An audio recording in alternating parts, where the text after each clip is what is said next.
What if the stories we consider mere myths were once fragments of a lost reality?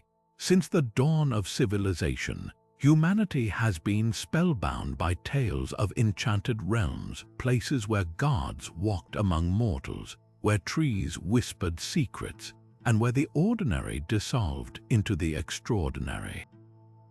These legends, passed down through generations, aren't just flights of fancy. They're echoes of a time when the line between the possible and the impossible was far thinner than we dare to believe today.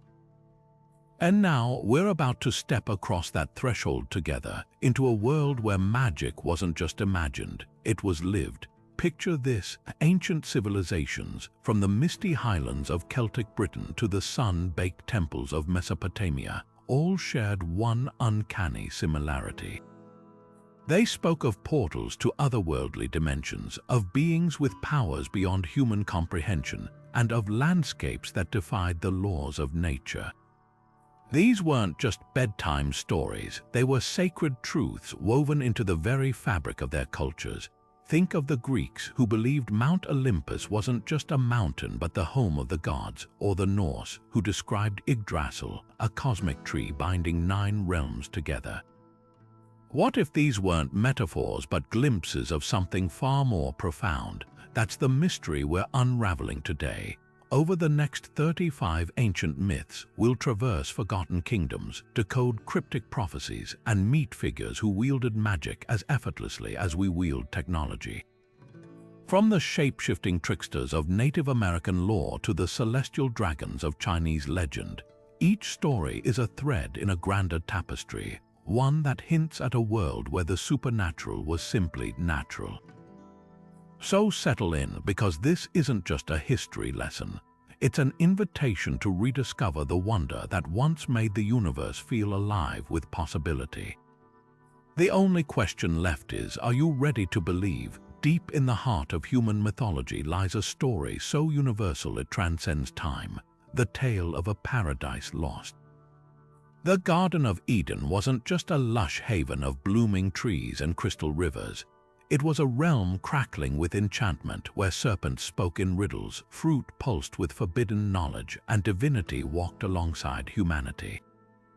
What makes this myth so captivating isn't just its beauty, it's the unsettling question it leaves behind. What if paradise wasn't destroyed but simply hidden? Take the rivers flowing from Eden, described as brimming with gold and precious stones.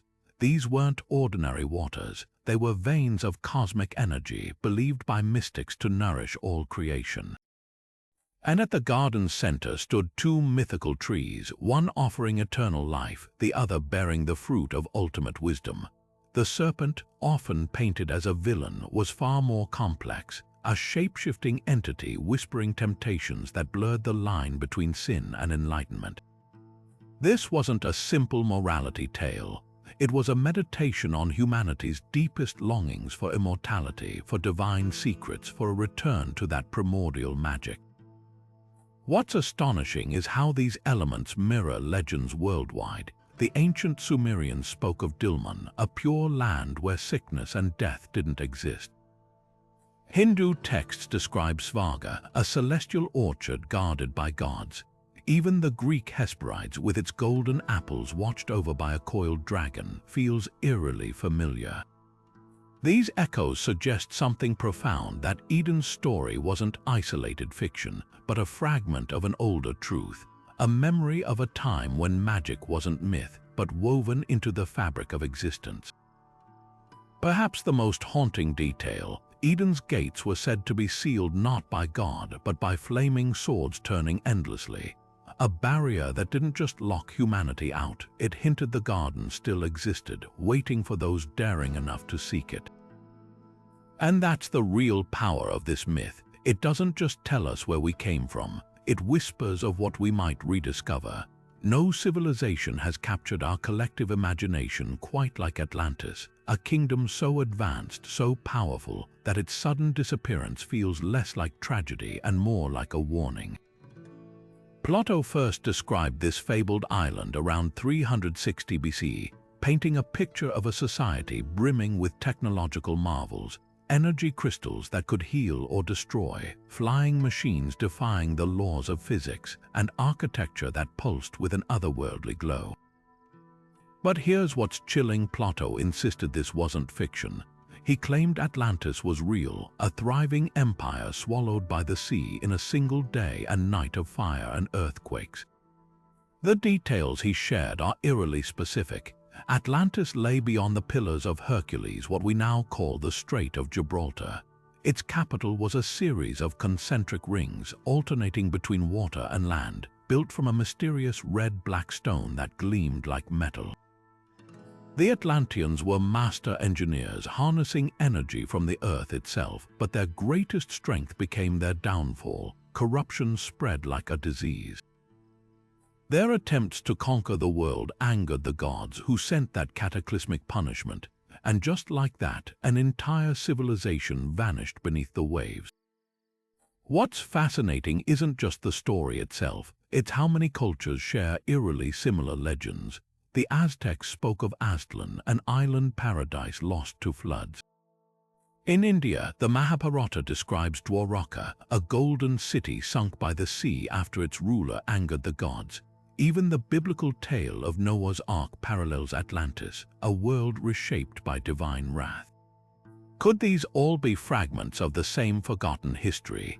Modern searches for Atlantis have taken explorers from the azure waters of the Bahamas, where strange underwater formations resemble roads and pyramids, to the volcanic islands of Santorini, where an eruption around 1600 BC obliterated the Minoan civilization. Some theorists point to Antarctica, suggesting its ice sheets hide the ruins of a pre-glacial society. Others argue Atlantis was never a physical place at all, but a metaphor for humanity's cyclical rise and fall. Yet the most compelling evidence might lie in our own obsession. Every era reinvents Atlantis to mirror its fears and dreams. The Victorians saw it as a cautionary tale of imperial overreach. New Age thinkers reimagine it as a utopia of spiritual enlightenment. And today, as we grapple with climate change and technological ethics, Atlantis feels less like myth and more like prophecy. Perhaps that's the real power of this story. It doesn't just ask us to find a lost city, it asks us to consider what we might lose next. The mists of Avalon have shrouded this legendary island in mystery for centuries, a place where time seemed to stand still, where wounds healed overnight, and where the veil between worlds grew thin. In Arthurian legend, Avalon wasn't just a refuge for the wounded King Arthur. It was a realm pulsating with magic, ruled by the enigmatic Morgan Le Fay and her 9 sisters. Here, golden apples grew on silver branches, granting immortality to those deemed worthy. But what if Avalon wasn't merely a poetic invention? What if it was a distant echo of something far older, something buried deep in Celtic memory? The island's most striking feature was its apples, not ordinary fruit, but vessels of divine power. Celtic mythology brims with references to enchanted orchards, where otherworldly fruit bestowed wisdom or eternal youth. The Welsh Annon, a paradise guarded by a spectral king, bore silver trees with blossoms that healed any ailment. Even today, Glastonbury Tor's slopes are dotted with ancient apple orchards, and locals whisper that the hill itself was once the entrance to Avalon. Some theorists point to the Tor's peculiar terraces, spiraling like a labyrinth, as evidence of ritual pathways meant to guide souls between worlds. Then there's Morgan Le Fay, often reduced to a sorceress or villainess in later tales. Originally, she was far more complex: a healer, a sovereign, and a guardian of Avalon's secrets. Her name echoes the Morrigan, the Celtic goddess of fate and battle, who could shape-shift into a crow and prophesy doom.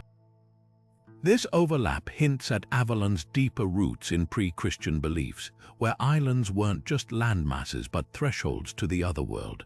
The Celts spoke of Tyr na and Og, a timeless realm reachable only by boat or ferry mound, where heroes feasted forever without aging.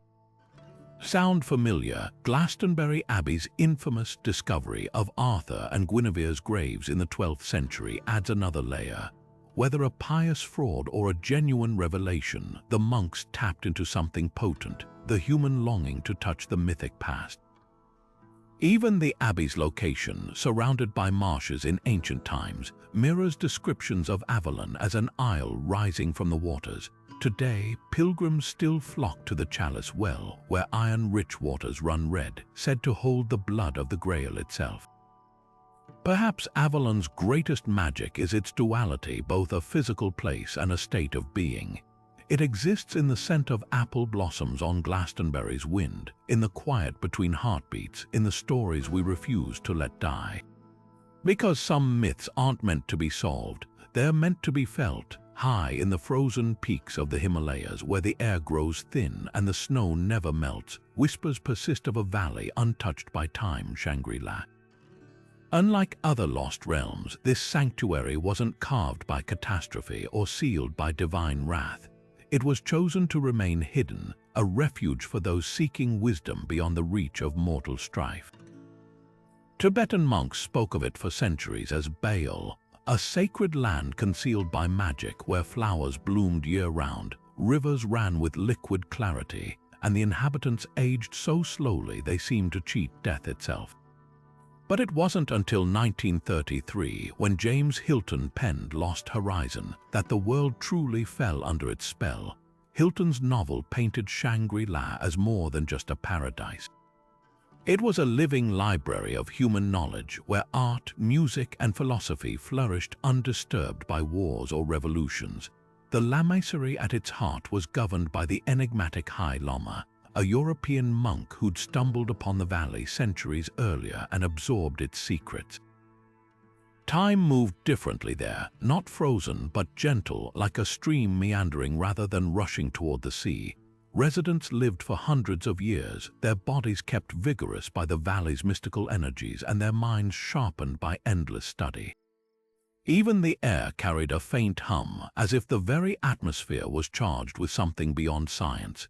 Yet Hilton didn't invent this vision. He borrowed from Tibetan Buddhist texts where Baals are described as physical manifestations of enlightenment, hidden valleys accessible only to the pure of heart. Pilgrims would vanish for years, returning with tales of glowing caves and ageless masters who spoke in riddles.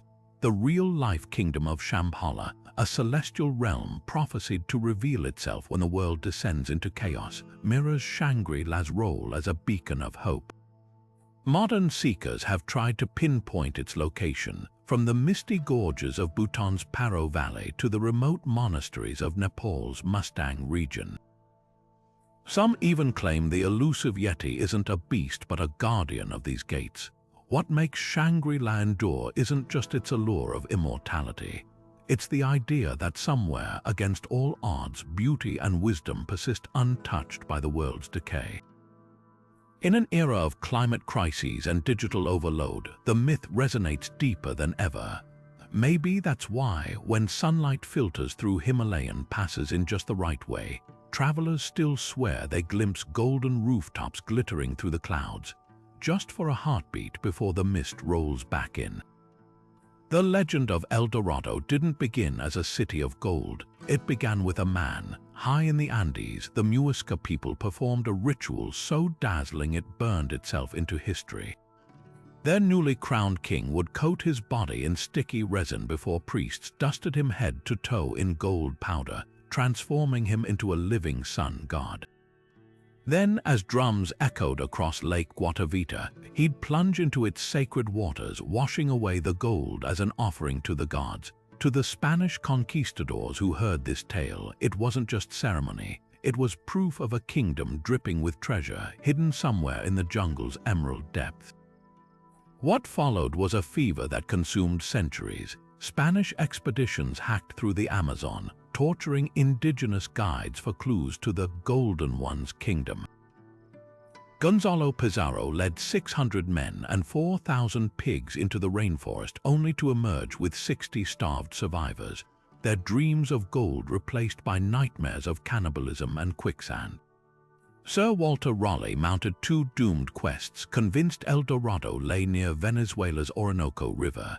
his final letter, written from the Tower of London before his execution, still begged King James for one last expedition.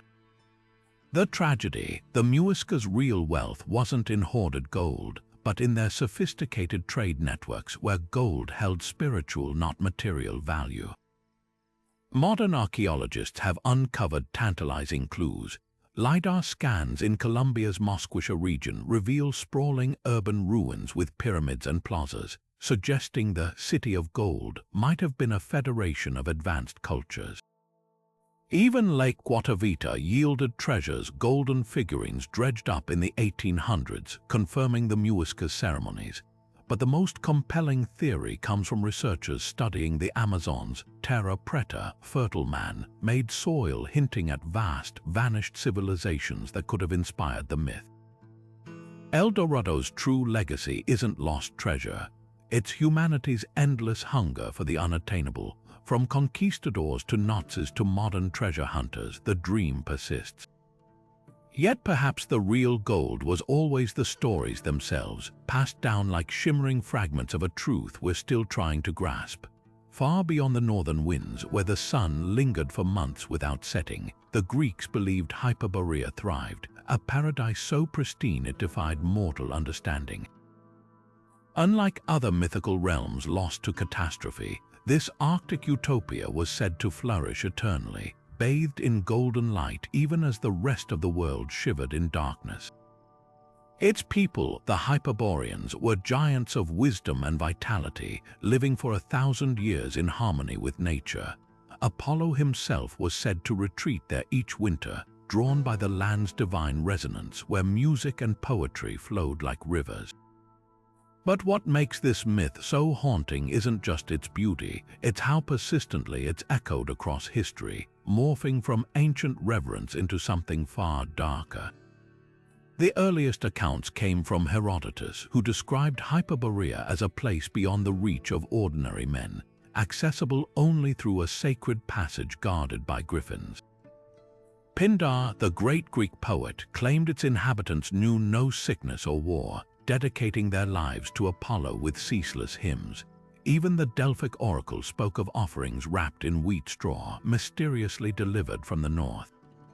But here's the twist: the Greeks weren't alone in their Arctic visions. The Norse spoke of Thule, a distant land of eternal sun, while Hindu texts mentioned Uttara Kuru, a northern paradise where trees bore jewels instead of fruit. These parallels suggest Hyperborea wasn't just a flight of fancy, it was a shared memory, a fragment of something deeper. By the 19th century, the myth took a sinister turn. Occultists like Helena Blavatsky wove Hyperborea into their theories of a lost Aryan homeland, a narrative later twisted by the Nazis into their gruesome obsession with racial purity. Heinrich Himmler's SS-funded expeditions to Iceland and Greenland, convinced Hyperborea's ruins held the keys to supernatural power. They scoured caves for relics, measured skulls for Nordic traits, and even plotted to build a new world order atop this ancient fantasy. The tragedy: in their hunger for supremacy, they corrupted a legend meant to symbolize unity with nature, not dominance over others. Modern science offers a tantalizing counterpoint. Geologists note that 12,000 years ago, before the last ice age's thaw, the Arctic Circle was warmer, its landscapes lush. Could Hyperborea have been a distorted memory of this pre-glacial world? Or perhaps, like all great myths, it endures because it speaks to a truth beyond geography, that somewhere, whether in the ice or the human soul, there's a place where light never fades. Long before Atlantis captured the world's imagination, another lost continent haunted the edges of ancient memory: Lemuria. Unlike its Atlantic counterpart, this vanished land wasn't said to sink beneath the waves in fury, but to crumble slowly into the Indian Ocean, leaving only scattered islands like whispers of its former glory. The myth began not with poets or priests, but with science. In 1864, British zoologist Philip Sclater puzzled over a strange anomaly: lemur fossils found deep in India and Madagascar, yet absent in between. His solution, a sunken land bridge he named Lemuria, after the small, wide-eyed primates that seemed to mark its path. But within decades, this geological theory would spiral into something far stranger. Enter Madame Blavatsky, the fiery founder of Theosophy, who transformed Lemuria from a scientific hypothesis into an occult epicenter. In her secretive 19th century circles, Lemuria became the homeland of the third root race, a bizarre, egg-laying humanity with psychic powers and gelatinous bodies. Her writings described cities of liquid crystal, telepathic communication, and towering reptilian overlords. While mainstream science dismissed continental drift until the 1960s, mystics clung to Lemuria as proof of a forgotten golden age. Tamil poets in southern India added another layer, speaking of Kumari Kandam, a vast kingdom drowned by the sea where sages composed texts now lost to time. The most haunting clues lie in modern geology. The Seychelles, those jewel-like islands northeast of Madagascar, sit atop a microcontinent separated from India 65 million years ago. Underwater scans reveal submerged plateaus with river valleys now drowned, echoes of a time when land bridged continents. On Madagascar itself, the eerie limestone Tsingy formations resemble the skeletal remains of some colossal beast, while local legends speak of the Vizimba, small, lemur-like people who vanished into the forest. Perhaps the true magic of Lemuria isn't in proving its existence, but in how it mirrors humanity's longing for connection between lands, between species, between science and the sacred. Every era rediscovers it anew. Victorian scientists tracing lemur migrations, New Age seekers channeling past lives as Lemurian priests, even geneticists studying the ancient migration of our own ancestors across those same vanished shores. The land may be lost, but its story remains, floating just beneath the surface of our collective dreams. Thule began as a whisper in the icy winds of the north, a land so distant that even the boldest Norse sailors spoke of it with reverence, not as a place they'd seen, but as a dream lingering just beyond the horizon. The first written account came from Pytheas, a Greek explorer from the 4th century BCE, who claimed to have sailed beyond Britain to a frozen realm where the sun barely set and the sea turned to a sludgy crust. His descriptions were met with skepticism, even mockery, by later scholars who dismissed Thule as a mariner's tall tale. But Pytheas insisted this was no fantasy. He wrote of a people who harvested grain under midnight suns and brewed mead from honey found in towering amber cliffs. What if his words weren't exaggeration, but fractured memories of a real Arctic civilization, one later cultures would warp beyond recognition? The Vikings wove Thule into their sagas as the outermost reach of Midgard, the world of men. To them, it wasn't just a location, it was a boundary between the known and the unknowable. Snorri Sturluson, the Icelandic historian, described it as a land where giants and gods mingled, where the auroras weren't just lights but the shimmering armor of Valkyries. This mythic Thule blurred into other Norse legends like Ultima Thule, a term Roman poets adopted to symbolize the farthest place imaginable. But the eerie twist came in the 19th century, when nationalists and occultists began recasting Thule not as a frontier but as a homeland. Enter the Thule Society, a secretive German group whose insignia, a dagger piercing a swastika, hinted at the darkness to come. They cherry-picked ancient texts, insisting Thule was the ancestral cradle of the Aryan race, a Hyperborean paradise of pure-blooded supermen. By the time the Nazis rose to power, Thule had been stripped of its mystery and reborn as a propaganda tool.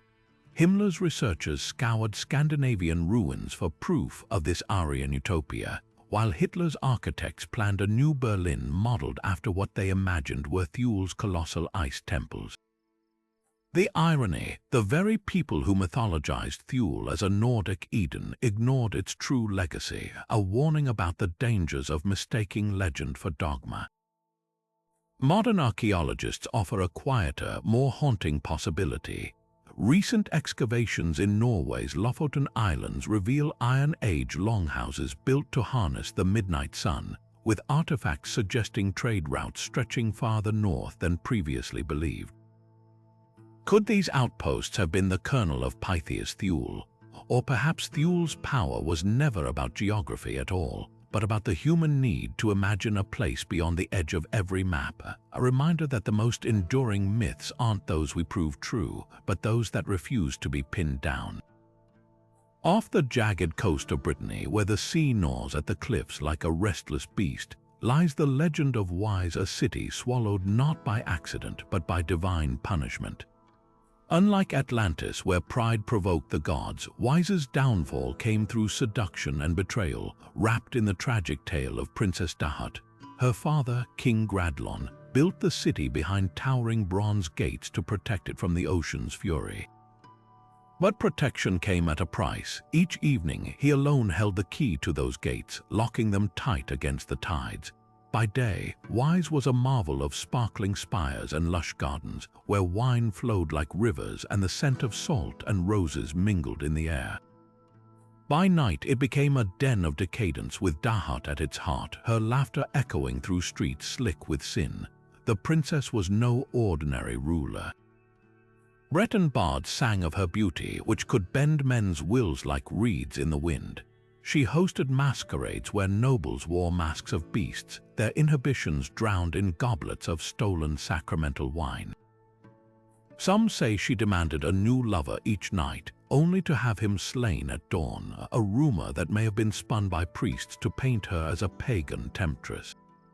Others whisper of darker bargains, that Dahut convinced her father to trust her with the city's key just once, only to hand it to a knight clad in crimson armor, a demon in disguise.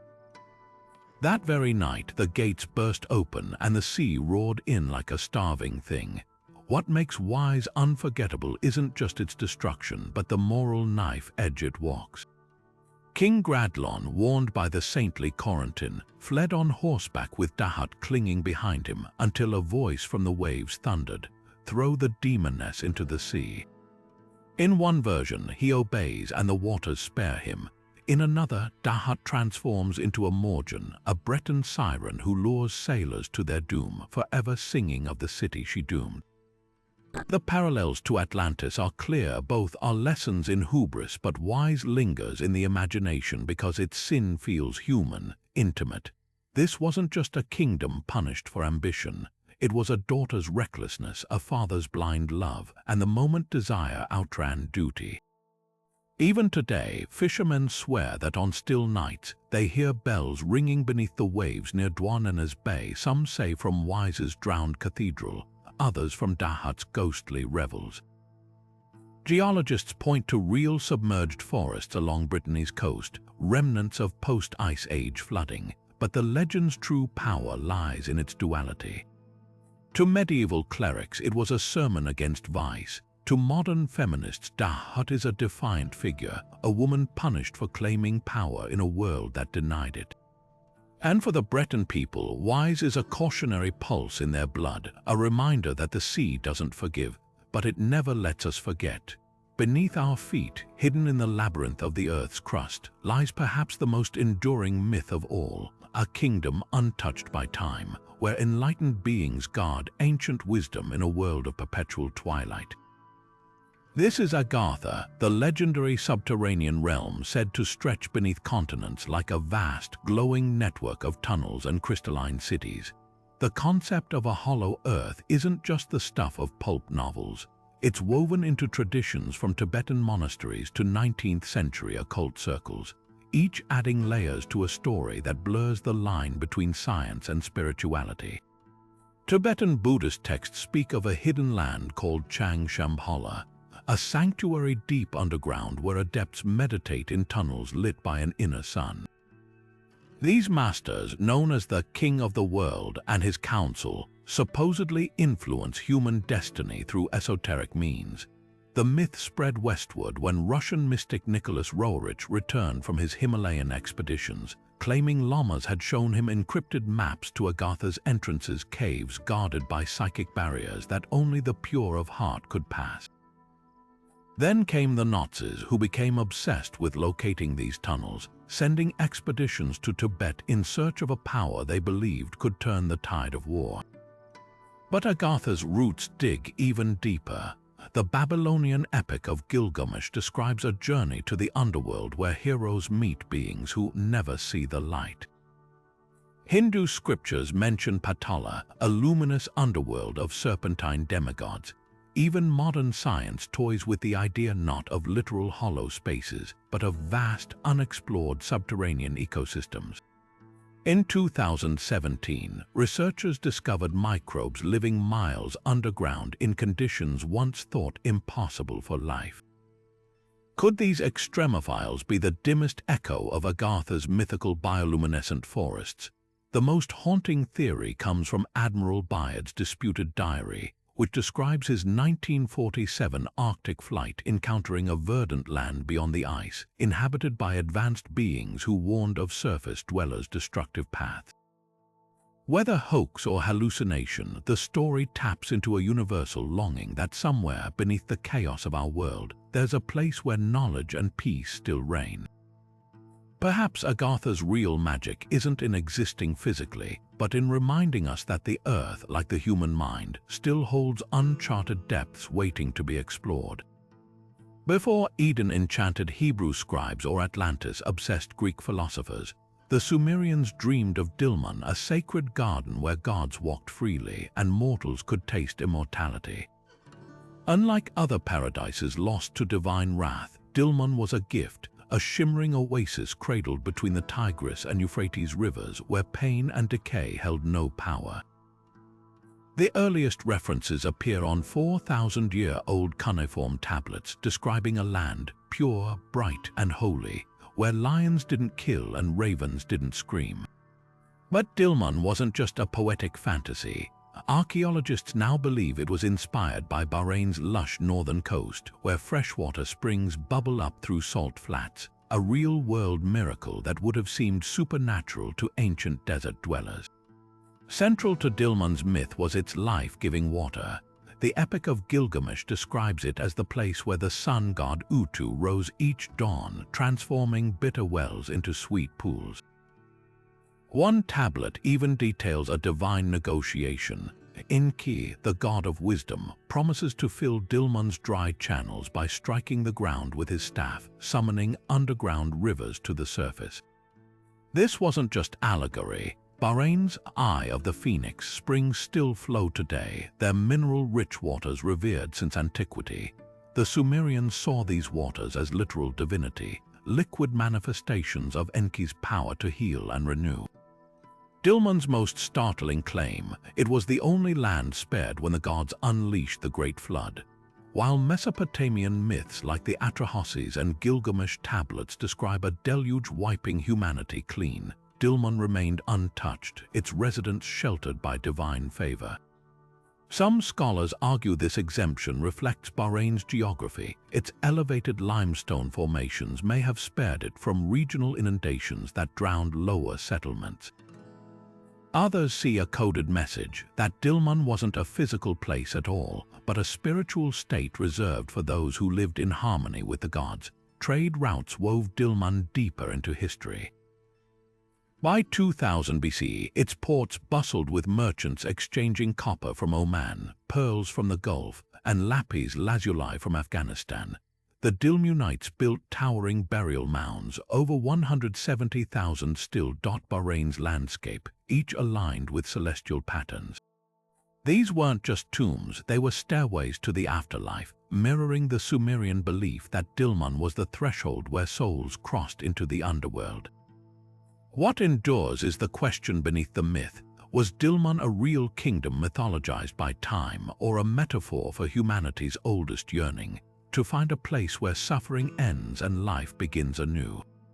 Perhaps both. When pearl divers today wade into Bahrain's warm shallows, they still whisper prayers to Enki, just as their ancestors did millennia ago. The waters haven't changed, only the dreamers have. Imagine a world where roasted pigs wandered ready carved, where rivers flowed with spiced wine instead of water, and where laziness wasn't a vice but a virtue.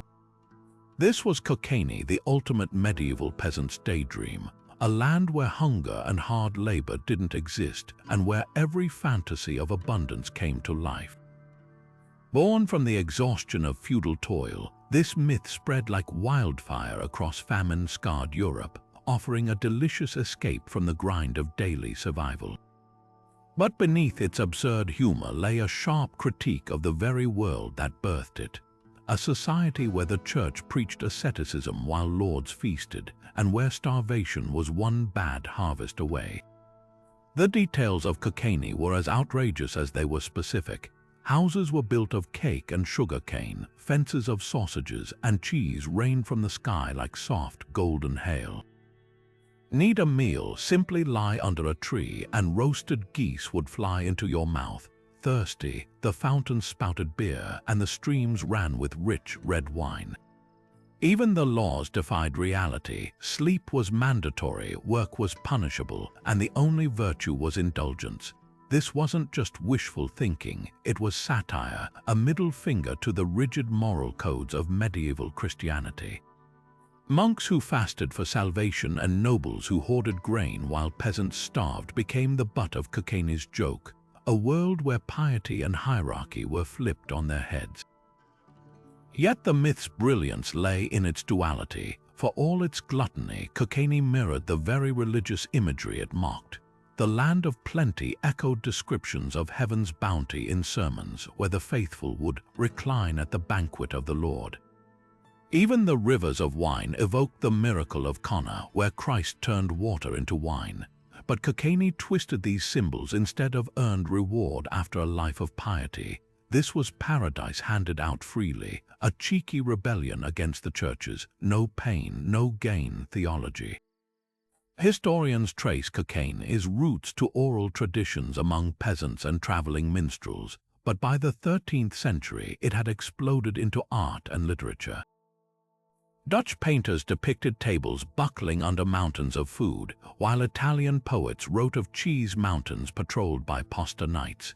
The myth even influenced real-world rebellions, like the 16th century German Peasants' War, where rebels demanded divine justice in the form of fair food distribution. What makes Kokani endure isn't just its humor, but its raw humanity. It wasn't just about food, it was about autonomy, about rewriting the rules of a system designed to keep the hungry hungry. Today, its spirit lives on in modern fantasies, from Willy Wonka's edible garden to Instagram accounts dedicated to food porn. Because deep down, in a world still obsessed with scarcity and control, the dream remains, a place where pleasure isn't earned but simply is. Somewhere in the tempest-tossed waters of Slavic lore drifts Buyan, an island that refuses to stay in one place or even one form. Unlike the static paradises of other myths, Buyan pulses with wild magic, appearing as a verdant forest one moment and vanishing into mist the next. At its heart grows an oak so vast its roots pierce the underworld while its branches cradle the stars, home to the god Perun, who rides his chariot across the sky hurling lightning at demons. But here's what sets Buyan apart. It's not just a divine stronghold. It's a living, breathing entity with a will of its own, a patch of earth that dances between worlds like a leaf on the wind. The island's most striking feature is its cosmic oak, a Slavic cousin to Yggdrasil, the world tree of Norse myth. Both trees serve as axes connecting realms, roots in the Deadlands, trunks in the human world, crowns in the heavens. But where Yggdrasil stands immutable, the oak of Buyan thrives on chaos. During storms, Perun climbs its branches to duel Veles, the serpentine god of the underworld, their battles shaking the tree so violently that fruit falls into our world as thunderbolts. Villagers who found these charred, splintered branches believed them to be talismans against evil, physical proof of the divine war raging just beyond sight. Buyan's shores also birthed one of Europe's oldest resurrection myths. When the solar deity Krishan is slain by dark forces, his body is carried to Buyan, where the dawn goddess Zoria immerses him in the waters of life from a mystical spring.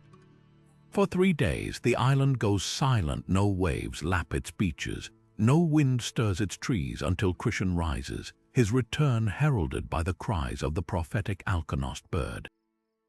This ritual echoes the Norse story of Baldur's death and hoped for rebirth after Ragnarök, suggesting a shared Indo-European belief in cyclical renewal.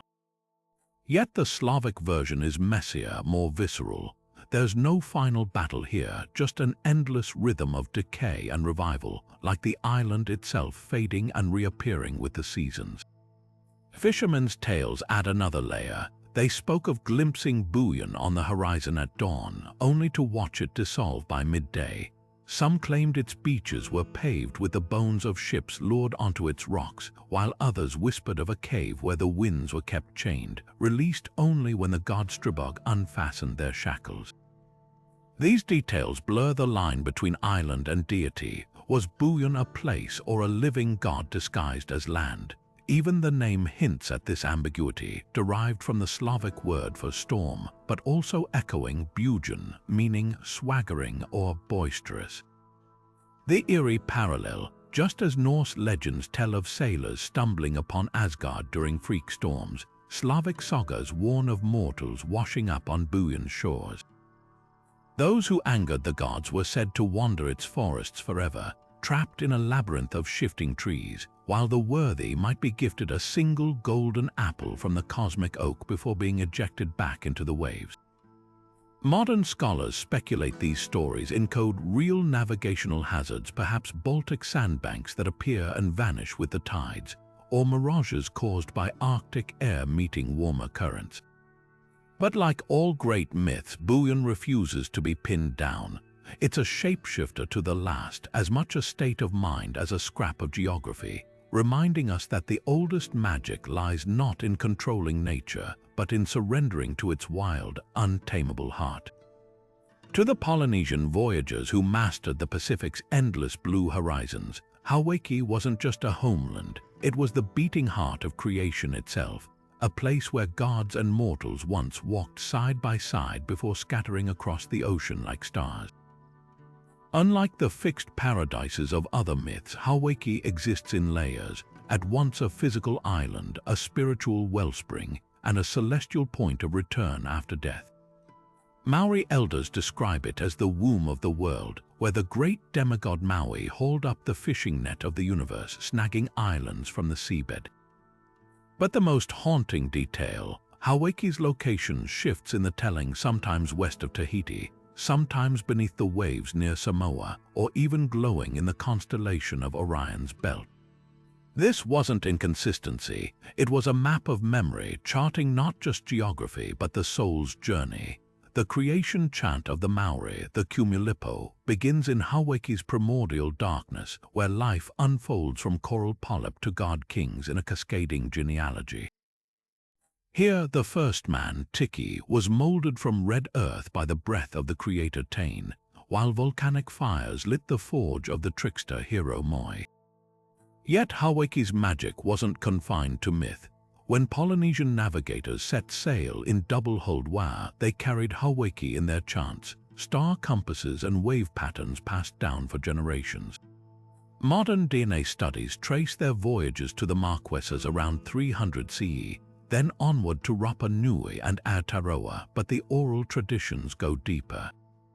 They speak of Te Ara Paunamu, the Greenstone Path, an invisible highway of currents and bird migrations leading back to the ancestral land. Archaeologists have uncovered tantalizing clues. On Raivavi in French Polynesia, Maori temples mirror those in New Zealand, aligned to the same solstice sunrises.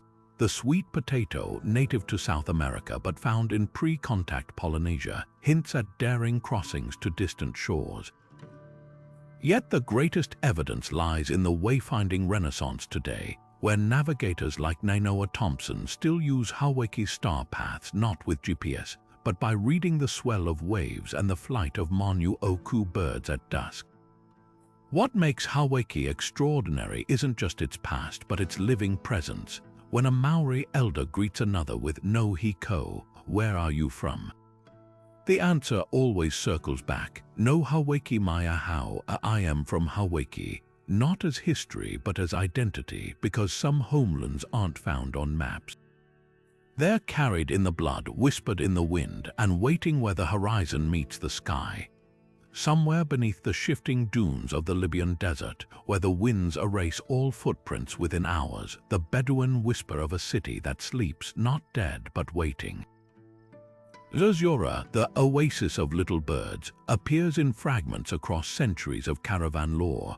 White walls half buried in sand, gates guarded by silent sentinels of stone, and within its heart a slumbering king with eyes like polished onyx.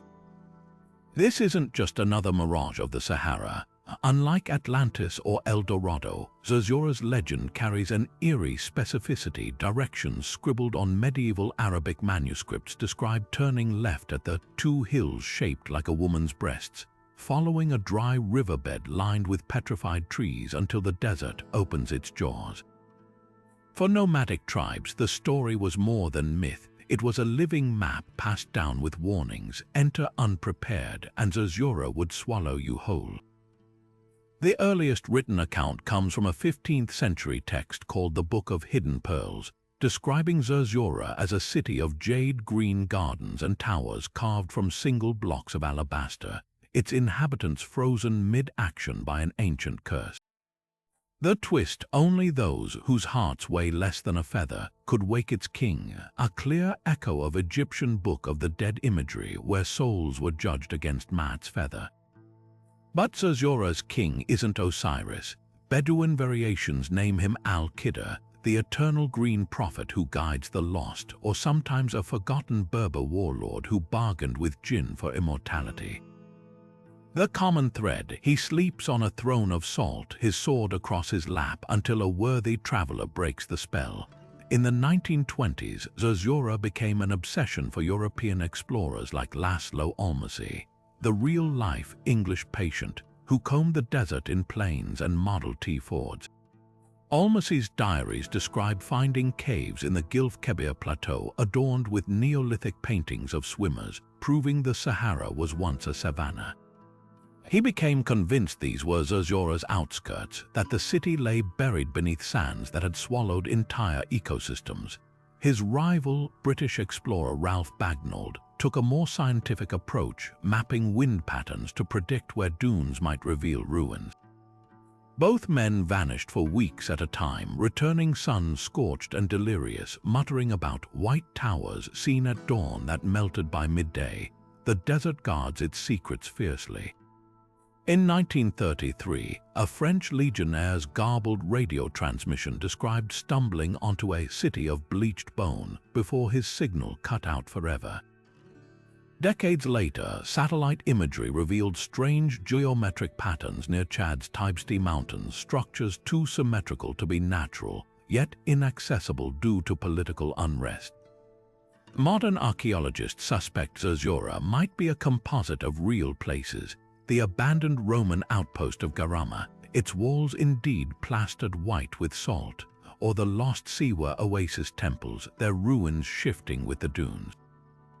But perhaps Zerzura's true power lies in its refusal to be found. For the Bedouin, it's not a ruin but a test, a mirror held up to those who seek it.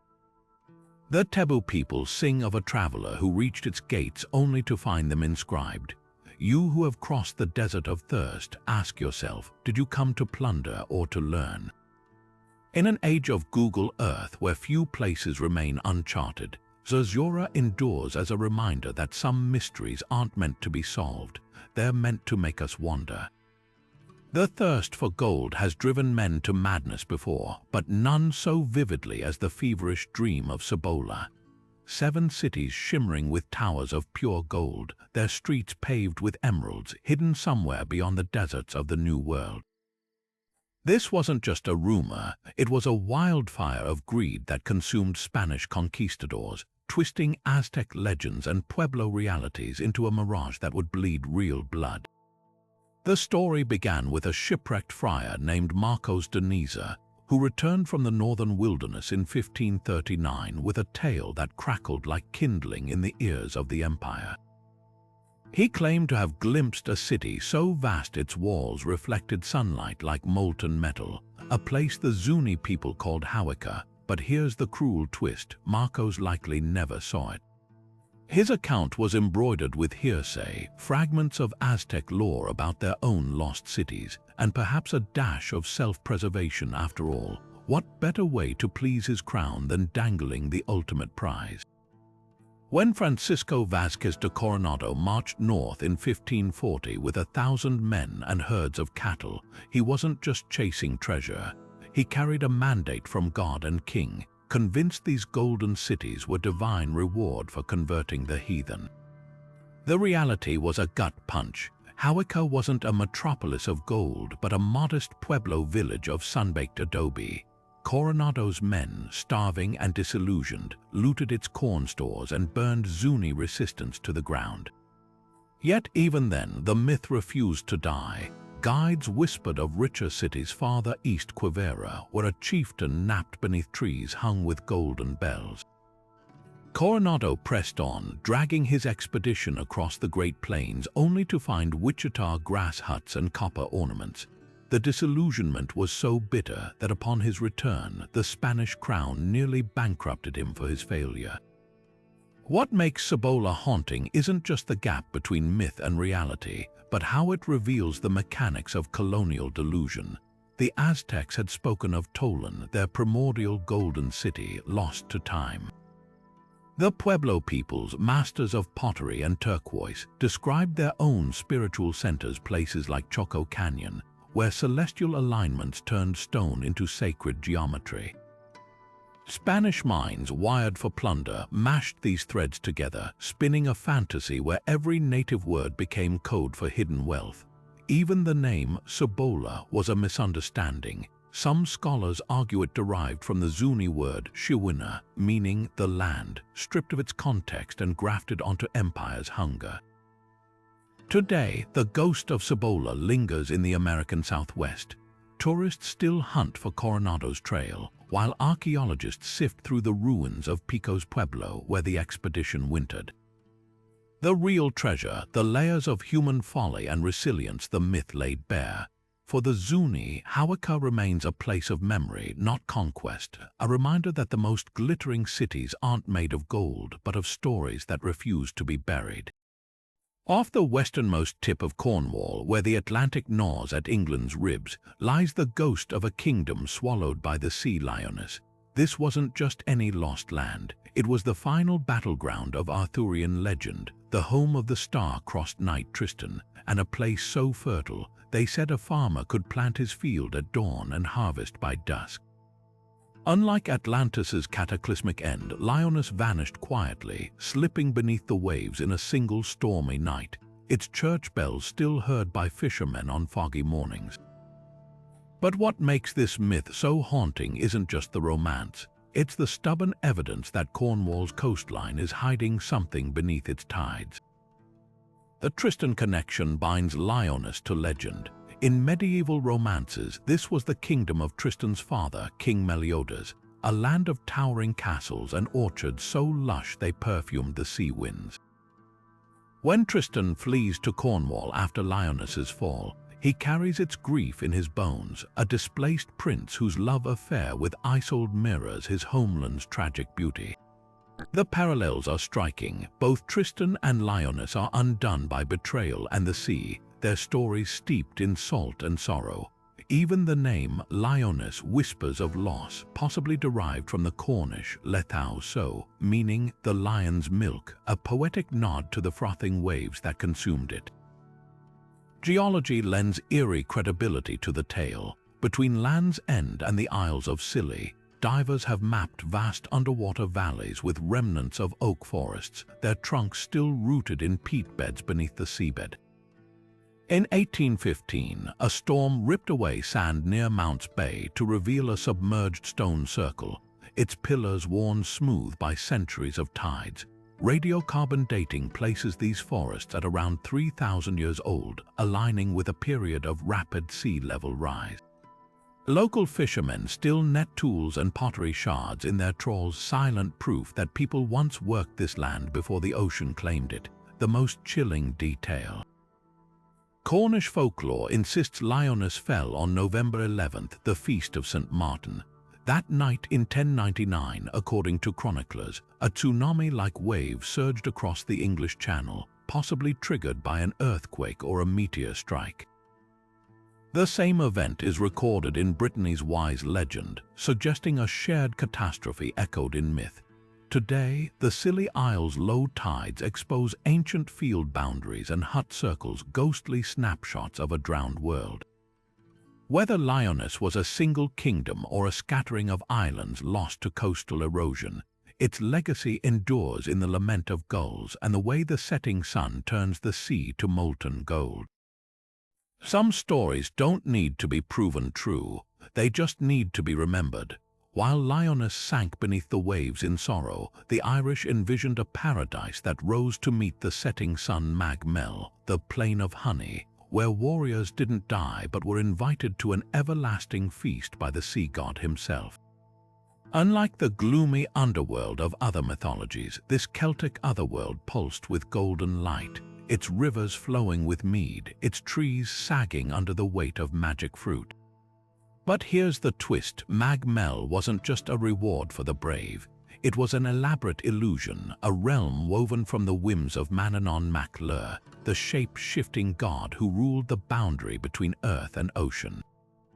His paradise wasn't a place, it was a test. At first glance, Mag Mell checks all the boxes of an eternal reward. The Voyage of Bran, an 8th century Irish tale, describes its shores as a land without grief or decay, where music hung in the air like perfume and flowers bloomed even in winter. Heroes like Cunla, son of the legendary King Con of the 100 Battles, were lured there by otherworldly women who appeared in mist-shrouded boats, offering apples that granted immortality with a single bite. But dig deeper and the illusion cracks. Time in Mag Mell doesn't pass as it should. A feast that feels like an hour might span centuries in the mortal world. Those who return, like the warrior Bran, find their homes reduced to dust, their loved ones long forgotten. This wasn't heaven. It was a gilded cage, a dream so sweet it erased the desire to wake. Manannán mac Lir's role in this is crucial. Often depicted riding his chariot across the waves, his cloak swirling into the mist, he wasn't just a ferryman to the afterlife. He was a trickster, a weaver of realities. In one Ulster cycle story, he conjures an entire phantom army to confuse mortal combatants, proof that his gifts came with hidden costs. The honey of Mag Mell, then, wasn't just sustenance, it was a metaphor for the seductive danger of eternal comfort. The Celts, a people who valued honor and memory above all, feared nothing more than being forgotten. What worse fate than to trade your legacy for a bliss that erased your very name? Archaeologists have found eerie echoes of this myth in Iron Age sites like Newgrange, where solar alignments transform tombs into portals of light during the winter solstice. The Boyne Valley, steeped in tales of the Tuatha Dé Danann, overlaps with descriptions of Mag Mell's geography, a river that sparkles like liquid gold, hills that hum with unseen energy. Even the name Mag Mell might hint at a deeper truth. Some linguists suggest it derives from Megos plain and Mel lightning, evoking a place where the veil between worlds is thin enough to tear. The lesson of Mag Mell lingers long after the stories fade. It asks whether immortality is worth the price of losing what makes us human, our struggle, our fleeting joys, even our grief. When fishermen off the coast of Donegal still claim to hear ghostly laughter on the wind, or when the setting sun turns the sea to molten gold, it's hard not to wonder, is Manannán out there still, weaving his honeyed illusions, waiting for the next hero to bite? Xanadu wasn't just a city, it was a fever dream etched into history, a place where reality and fantasy blurred so completely that even Marco Polo couldn't separate truth from wonder. Nestled in the grasslands of Inner Mongolia, Kublai Khan's summer capital was already legendary when the Venetian explorer described its marble palaces and fountains of liquid silver in the 13th century. But it took an English poet high on opium 500 years later to immortalize Xanadu as something stranger, a vision so vivid it haunted the Western imagination forever. Samuel Taylor Coleridge's Kubla Khan didn't just describe a place, it conjured a spell, one that still lingers in the air like incense smoke. Marco Polo's account walks a razor's edge between fact and exaggeration. He wrote of a palace whose walls were gilded with dragons, of hunting grounds so vast they could swallow kingdoms, and of a pleasure dome where the Khan's concubines danced beneath artificial rainstorms summoned by hidden pipes. Skeptics argue Polo never even reached Xanadu, cribbing details from Persian traders' tales. Yet archaeology confirms tantalizing fragments like the remains of a hexagonal pavilion matching his descriptions, unearthed in 1964, its foundations still scorched by the fires that ravaged the city when the Yuan dynasty fell. The real Xanadu was no mirage but a carefully engineered spectacle of power designed to awe visitors into submission. Kublai hosted his entire court there for months each year, staging colossal feasts where guests dined on roasted swans while tamed cheetahs prowled the tables. Then came Coleridge, who never set foot in Mongolia but dreamed it more vividly than any traveler.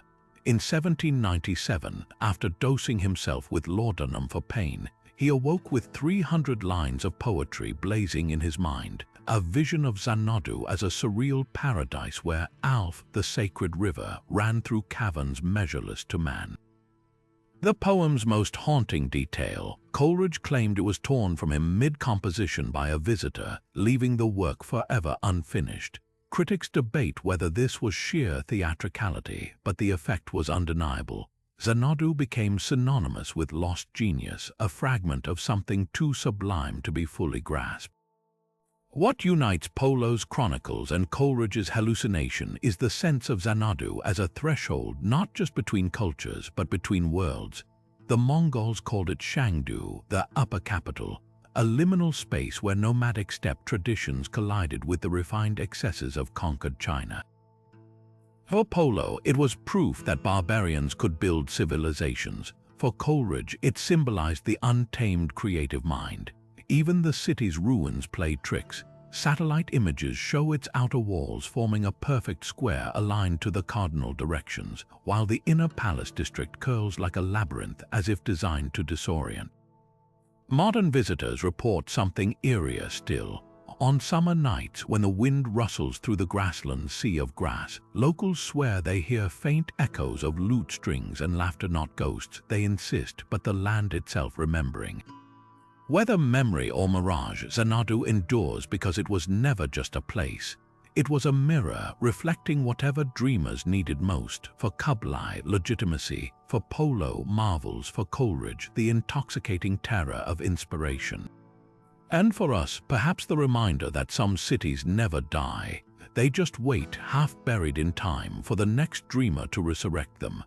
Beneath the scorching dunes of Arabia's Rub al-Khali, the empty quarter, lies a legend so potent it earned a place in the Quran itself. Iram of the Pillars, the hubris-filled city of the ancient Adites. Unlike other lost metropolises swallowed by time, Iram's fate was sealed by divine wrath, its towering architecture and arrogant rulers erased in a single night of howling winds. But this wasn't just a moral fable. Recent excavations reveal something spine-chilling. Traces of sophisticated settlements buried under centuries of sand, their ruins aligning eerily with the descriptions of a people who carved their homes into mountains, just as the Adites were said to do. The Quran's Surah al-Fajr paints Iram as a paradise of hubris, its people led by the tyrant Shaddad ibn Ad, who dared to build a rival to heaven itself. When the prophet had warned them to repent, they mocked him, until the skies darkened and a storm of unseen cries obliterated the city, leaving only whispers in the wind. But what chills historians is how this story echoes older Nabatean inscriptions found near Petra, referencing Aram or Iramu as a wealthy trading hub that vanished under mysterious circumstances. Even pre-Islamic Bedouin poets spoke of the many-columned Aram as a cautionary tale against greed, its gold-laden streets now home to scorpions and shifting sands. The real breakthrough came in the 1990s when satellite imagery revealed ancient caravan routes converging beneath the empty quarter, a wasteland so harsh even nomads avoid it. Archaeologists uncovered foundations of massive stone pillars, their capitals carved with symbols resembling those of the lost Minoan kingdom, a civilization that thrived on frankincense trade before collapsing around 200 CE. One excavation team reported finding pottery shards etched with phrases like Shaddad's folly, while others stumbled upon wells lined with bitumen, a technique described in Adite legends to waterproof their reservoirs. The haunting question isn't whether Iram existed, but how much of its legend is memory. In the nearby Hadramaut region, locals still point to a towering rock formation called the Pillars of Hud, said to be the last remnants of the city's gates. And when desert winds howl at night, elders warn their children to listen closely. Sometimes beneath the gusts, you can hear the echoes of a dying city's arrogance, a reminder that sand buries everything eventually, even pride. Of all the enchanted realms in Celtic myth, none captured the bittersweet ache of eternity quite like Tir na and Og, the land of youth where time bent like a river around stone. When the warrior Oisin rode there with Niamh of the golden hair, he believed he'd found paradise, orchards heavy with fruit that never rotted, feasts where the mead flowed endlessly, and a love so radiant it made the sun blush. But the cruel magic of Tir na and Og wasn't its beauty, it was the way it played tricks on the heart. What felt like 3 blissful years there turned out to be 3 centuries in the mortal world, a twist that would shatter Oisin upon his return, leaving him a withered old man the moment his feet touched Irish soil again. This wasn't just a tale about the perils of temptation. The Celts, who measured time by seasons and star cycles, saw Tir na and Og as a mirror to their deepest fears, that joy might come at the cost of losing everything you once held dear. The land itself was a living paradox, radiant yet hollow, eternal yet fleeting. Niamh's white stallion, which carried Oisin across the waves to her kingdom, wasn't just transport, it was a boundary creature as fluid as the mist between worlds. Even the name Tir na and Og whispers duality, translating equally to land of youth and land of the new, a place where time didn't just slow down but reset itself like dawn eternally breaking. What's haunting is how this motif echoes across cultures. The Japanese legend of Yorishima Taro mirrors Oisin's tragedy almost note for note, a fisherman who spends what feels like days in the undersea palace of the dragon god Ryujin, only to return home and crumble to dust upon opening a forbidden box that held his stolen years. In Hindu cosmology, Lord Krishna's celestial realm of Goloka exists outside time, where devotees experience lifetimes in the span of a single earthly breath. Even modern physics toys with the idea. Astronauts on the International Space Station age microseconds slower than those on Earth, proving time's elasticity isn't just poetic license. The Celts encoded this wisdom in their landscape. Sites like Newgrange, where winter solstice sunlight pierces a narrow passage to illuminate inner chambers for precisely 17 minutes, suggest they understood time as cyclical, not linear. Folklore claims that certain Irish hawthorns mark portals to Tir na and Og. Touch one at twilight, and you might hear Niamh's laughter carried on the wind. But the true lesson of Oisin's story isn't about the danger of otherworldly delights. It's about the cost of forgetting where you belong. When he disobeyed Niamh's warning and stepped back onto mortal soil, he wasn't just rejecting paradise, he was choosing memory over mirage, even if it meant aging centuries in a heartbeat. Perhaps that's why the legend endures. In an age of escapism where digital worlds offer endless distraction, Tir na and Og asks the uncomfortable question: what do we lose when we lose ourselves in the pursuit of forever? Fishermen off the Connemara coast still claim to see ghostly islands shimmering on the horizon at sunset, not quite solid, not quite gone. Maybe they're glimpsing the edges of Oisin's sorrow, or maybe they're seeing what we all secretly long for, a place where time pauses just long enough to let us taste what it means to be untouchable. But like Oisin, we're only visitors there. The sand always slips through the hourglass, and the land of youth remains just out of reach, lingering where the waves meet the sky.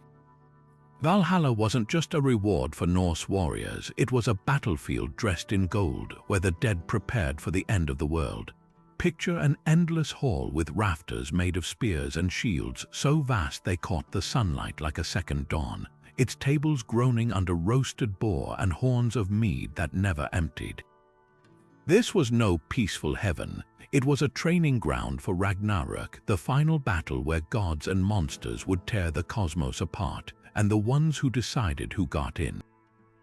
The Valkyries, not just graceful maidens, but fierce psychopomps who rode through storms on winged horses, their armor splattered with blood and starlight. To the Vikings, Valhalla wasn't about rest, it was about readiness. The selection process was brutally specific. Dying in bed meant an automatic ticket to Hell's murky realm, a shadowy afterlife for those who didn't fall in combat. But to earn Odin's invitation, you had to die weapon in hand, your last breath a battle cry. Even then, the Valkyries didn't just collect souls, they judged them. Sagas describe these choosers of the slain debating a warrior's worthiness mid-battle, their voices humming like blade edges. Some they lifted gently onto their steeds, others they left for the carrion birds. The irony, many warriors spent their lives fearing these very women, knowing their appearance meant death was moments away, yet in dying, they became the honored guests of the gods. Each day in Valhalla followed the same relentless rhythm. At dawn, the Einherjar, Odin's chosen dead, would rise from their benches to hack each other apart in practice duels, their wounds miraculously healing by noon so the feasting could begin. The god himself presided over the hall, his ravens Hugin and Munin whispering battlefield secrets into his ears, while the Valkyries swapped their armor for linen dresses to serve drinks. This wasn't indulgence, it was logistics. Every drop of mead, every bite of the resurrecting boar Sihirmnir was fuel for the apocalyptic war to come. Even the name Valhalla cracks open its purpose, Hall of the Slain, not Hall of the Blessed. The connection to Ragnarök is where the myth turns chilling. Prophecy said that when the wolf Fenrir broke free and the world tree Yggdrasil shook, the doors of Valhalla would burst open, releasing its army of dead warriors to fight alongside Odin against the giants. They would lose, every single one, from the lowliest farmer turned fighter to Odin himself was fated to fall. This wasn't a flaw in the system, it was the whole point. Valhalla wasn't designed for victory, it was designed for honor, for meeting doom head-on with a sword in your grip and laughter in your throat. Modern excavations have unearthed graves that mirror this belief. In Sweden, a 7th century burial site held a warrior surrounded by game pieces, a nod to the daily battles of Valhalla, while in Denmark, a woman was interred with a spear and a key, leading some scholars to argue she might have been a real-life Valkyrie cultist. The most haunting evidence, though, comes from the Icelandic sagas, where heroes speak of preparing for Ragnarök as if it were next week's harvest. They didn't fear the end. They rehearsed for it. Valhalla's legacy endures not because it promised eternal peace, but because it didn't. In a world where most afterlives offer respite, the Norse vision was startlingly honest, a reminder that even in death there are no sure bets, only the courage to face what comes next. When metal clangs echo through reenactment battles today, or when someone raises a horn and toasts Till Valhall, they're not just celebrating the past. They're keeping watch for the twilight of the gods. While Hades' realm was a shadowy expanse where ordinary souls wandered as whisper-thin shades, the Greeks reserved a sun-drenched corner of the afterlife for their greatest heroes, Elysium. Homer first painted these fields as a distant paradise at the edge of the world, where favored mortals like Menelaus were whisked away to live without toil, where the air smelled perpetually of ripening fruit and the grass never browned. But here's the twist, this early Elysium wasn't an afterlife reward. It was an escape hatch from death entirely, a physical island where the chosen few cheated destiny. By the time Virgil wrote the Aeneid, though, Elysium had transformed into something far grander, a glittering district of the underworld where heroes polished their swords in eternal daylight, and the rivers ran with liquid starlight. The key to this evolution lies in the shifting politics of immortality. In Homer's era, heroism was a personal distinction granted capriciously by the gods.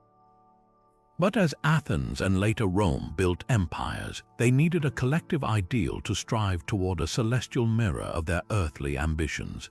Enter the mystery cults, secretive sects like the followers of Orpheus or Demeter, who promised initiates a VIP pass to Elysium through ritual rather than battlefield glory. An inscribed gold tablet from a 4th century BC grave in Thessaly spells it out. You will reign among the other heroes, no longer just for Achilles types. Elysium was now a democratized dream, attainable by anyone who knew the right hymns or carried the right talisman. Roman emperors took this a step further, weaponizing Elysium as propaganda. Augustus had Virgil retrofit the myth in the Aeneid, showing his ancestor Aeneas touring Elysium and witnessing unborn souls waiting to be reborn as Rome's great leaders. The message, imperial power, was divinely preordained. Later, Hadrian built his massive villa at Tivoli as an earthly echo of Elysium. Canals stood in for the river Lethe. Statue-lined groves mimicked the fields of the blessed, while poets spun tales of emperors ascending their postmortem.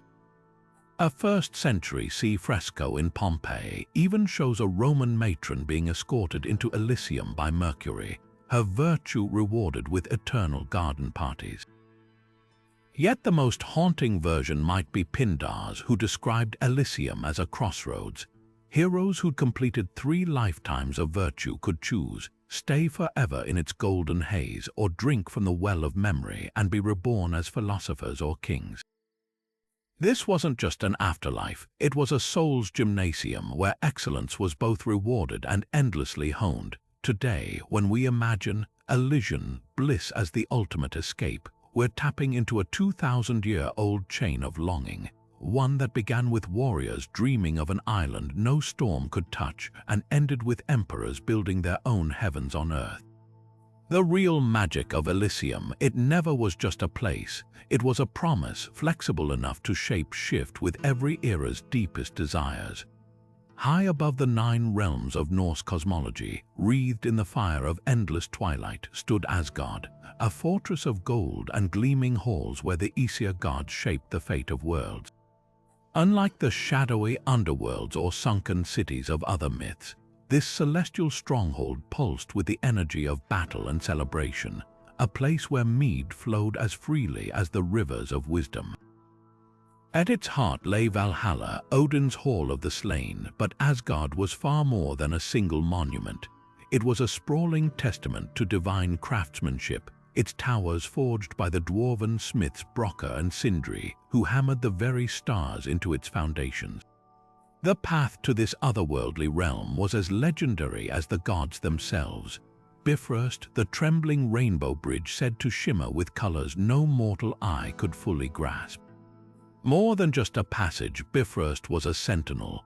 The red hue running through its arcs wasn't mere refraction, it was fire, a defensive enchantment to scorch any frost giant daring to invade. Heimdall, the watchman with eyes sharper than eagles and ears that could hear grass growing, stood eternally at its gate, his horn Gjallarhorn ready to sound the alarm at Ragnarok's first sign. Yet for all its grandeur, Bifrost had a fragility rarely spoken of. Legends warned that its brilliance would shatter under the weight of the god's own doom, a poetic foreshadowing of how even the mightiest creations fall when fate comes calling. What's often overlooked is how Asgard's architecture mirrored Norse values. The wall encircling it, built by an unnamed giant in exchange for the sun, moon, and the goddess Freyja, a deal Loki tricked the gods out of, symbolized both protection and the price of security. The 12 great halls, from Frigg's peaceful Fensalir to Thor's thunderous Bilskirnir, reflected the diverse roles of the divine pantheon, not just war but marriage, justice, and harvest. Even the realm's paradoxical vulnerability, reliant on Idun's golden apples to stave off aging, whispered a truth the Vikings knew well: power is always temporary, and even gods must fight to keep it. Fast forward to modern times, and Marvel's Asgard is a dazzling but stark departure from its roots. Stan Lee and Jack Kirby reimagined it as a techno-mythological wonderland, blending Norse motifs with sci-fi grandeur, floating cities, holographic maps, and Bifrost as a futuristic Einstein-Rosen bridge. While purists balk at the liberties, there's brilliance in this reinvention. By recasting Thor as a superhero, Marvel tapped into the same archetypal energy the Vikings revered. The god of thunder as a flawed, relatable figure, his hammer Mjolnir less a divine weapon than a symbol of responsibility. The film's portrayal of Asgard's destruction during Ragnarok, though simplified, echoes the Edda's themes of cyclical rebirth, proving some myths refuse to fade. They simply shape-shift for new audiences. Yet the most haunting detail of Asgard isn't in comics or ancient texts, it's in the night sky. Norse astronomers likely mapped its concept to the real constellation Auriga, the charioteer, whose brightest star, Capella, was called Thor's chariot in medieval Scandinavia. On winter nights, when the northern lights dance like Bifrost made manifest, it's easy to see why the Vikings believed their gods were closer than they seemed. Asgard endures because it was never just a place in stories. It was a mirror held up to human ambition, whispering that even the mightiest walls will crumble, but the stories we build, those can be eternal. Alfheim shimmered in the Norse cosmos as a realm of contradictions, where the same golden light that made crops flourish could, without warning, twist into something far more unsettling. Home to the Eldjolfar, or Light Elves, this celestial domain sat nestled between Asgard and Midgard in Yggdrasil's branches, radiating a glow so pure it was said to heal wounds with a single touch. Yet for all its brilliance, Alfheim's mythology is steeped in uneasy duality. The elves weren't just benevolent spirits of nature. They were capricious beings who could bless a newborn with vitality or steal a child from its crib, leaving a hollow-eyed changeling in its place. The Light Elves' connection to fertility runs deep in Scandinavian folklore. Farmers left offerings of honey and cream at hollowed-out elf stones to ensure bountiful harvests, while brides wore silver amulets shaped like Alfheim's spiraling towers to guarantee healthy children. The prose Edda describes their homeland as a place where sunlight itself was distilled into liquid, filling rivers that sparkled like crushed diamonds. But dig into regional folktales and a darker pattern emerges. In Denmark, Elekonge ballads warn of elf kings who lure travelers into eternal dances until their feet bleed. Icelandic grimoires speak of invisible elf arrows that could strike a man with madness if he disturbed their hidden mounds. This wasn't mere superstition. Archaeologists have found Viking-era graves with iron knives placed atop infants' bodies, likely to ward off elf theft. Changelings reveal the most haunting layer of this myth. Medieval Scandinavian parents whispered that elves craved human vitality, swapping their own sickly offspring for robust human babies. The signs: a child who cried endlessly, failed to grow, or developed unnaturally sharp features. Folk remedies ranged from cruel exposing the infant to fire or ice to force the elves to reclaim their own, to oddly tender, like bathing the child in dew collected from elf-haunted meadows. The psychological undercurrent is unmistakable. In an era before modern medicine, changeling lore helped explain developmental disorders or genetic conditions, wrapping tragedy in supernatural narrative. What makes Alfheim uniquely unsettling is how its duality mirrors Norse cosmology itself. Just as Yggdrasil's roots touch both the well of wisdom and the spring of primal chaos, the Light Elves embody nature's twin faces, life-giving and merciless. A 12th-century runestone in Sweden depicts Freya, the Vanir god who ruled Alfheim, holding both a sheaf of grain and a coiled whip, a stark reminder that fertility and destruction are two sides of the same blade. Modern heathens still debate whether the Eldjolfar were ever truly separate from the Vanir gods or merely another face of the same forces, their golden halls less a distinct realm than a shimmering mask worn by the wilderness itself. Perhaps the most telling clue lies in language. The Old Norse word Ulfr shares roots with the Latin albus, meaning white, not just the white of purity but of bleached bones and winter's endless grip. When the northern lights dance over Norwegian fjords, some still call it the elf's rodeo, a spectacle as beautiful as it is untouchable. Alfheim endures because it captures a truth older than Vikings. That light, for all its warmth, casts the sharpest shadows. Jotunheim wasn't just a land of frost giants, it was reality turned inside out, a place where rivers flowed uphill and mountains breathed like living beasts. Nestled somewhere beyond Midgard's farthest forests in the tangled roots of Yggdrasil, this realm defied every law of nature the Norse held sacred. The prose Edda paints it as a howling wilderness of jagged ice cliffs and steaming geysers where the very air crackled with primal chaos. Yet for all its hostility, Jotunheim wasn't some distant hellscape. It pressed against the gods' domain like a shadow, its borders shifting like mist, always threatening to spill into the ordered world of Asgard. The giants who ruled here weren't mindless brutes.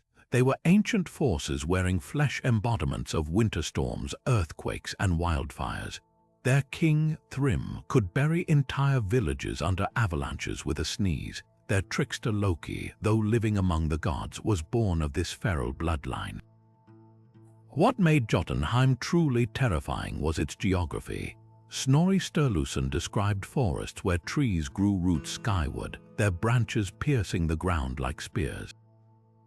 Lakes boiled while glaciers spat flames, and the few roads marked on Viking maps dissolved into whirlwinds the moment travelers trusted them. This wasn't just a different landscape, it was anti-creation, a realm where the gods' careful work unraveled at the seams.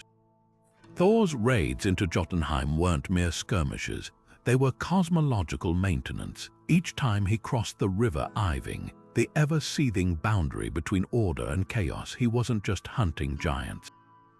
He was holding back entropy itself. The Heimaskvitha tells of one such journey where Thor disguised himself as a youth to infiltrate the hall of the giant Heimir.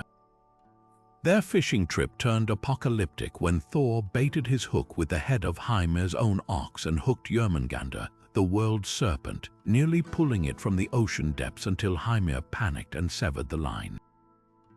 This wasn't just a tall tale. It encoded very real Viking fears about the sea's unpredictability, with Thor as the bulwark against forces that could swallow their world whole. Yet Jotunheim's paradox is that for all its dangers, the gods couldn't exist without it. The giants weren't just enemies, they were ancestors. Odin himself was part giant, and without their bloodline, there'd be no thunder god at all. Even Asgard's mighty walls were built by a giant mason, and when the gods needed magical treasures, they turned to the dwarf smiths who blurred the line between giant and craftsman.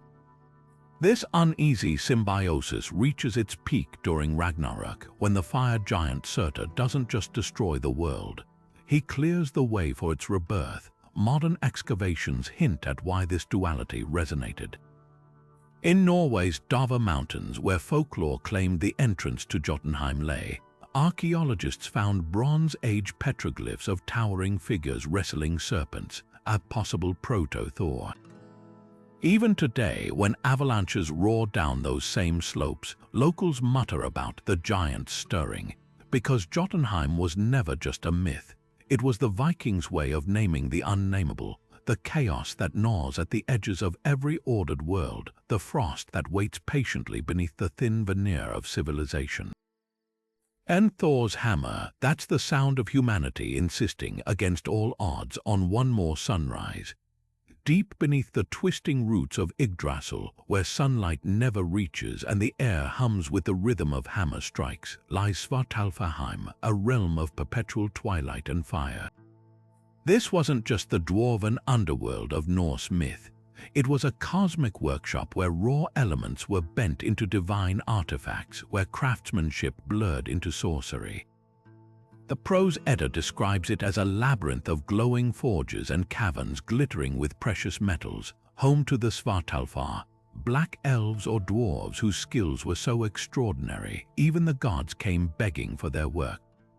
At the heart of this myth lies Mjolnir, Thor's thunderous hammer, a weapon so powerful it could level mountains yet small enough to be concealed in the god's grasp.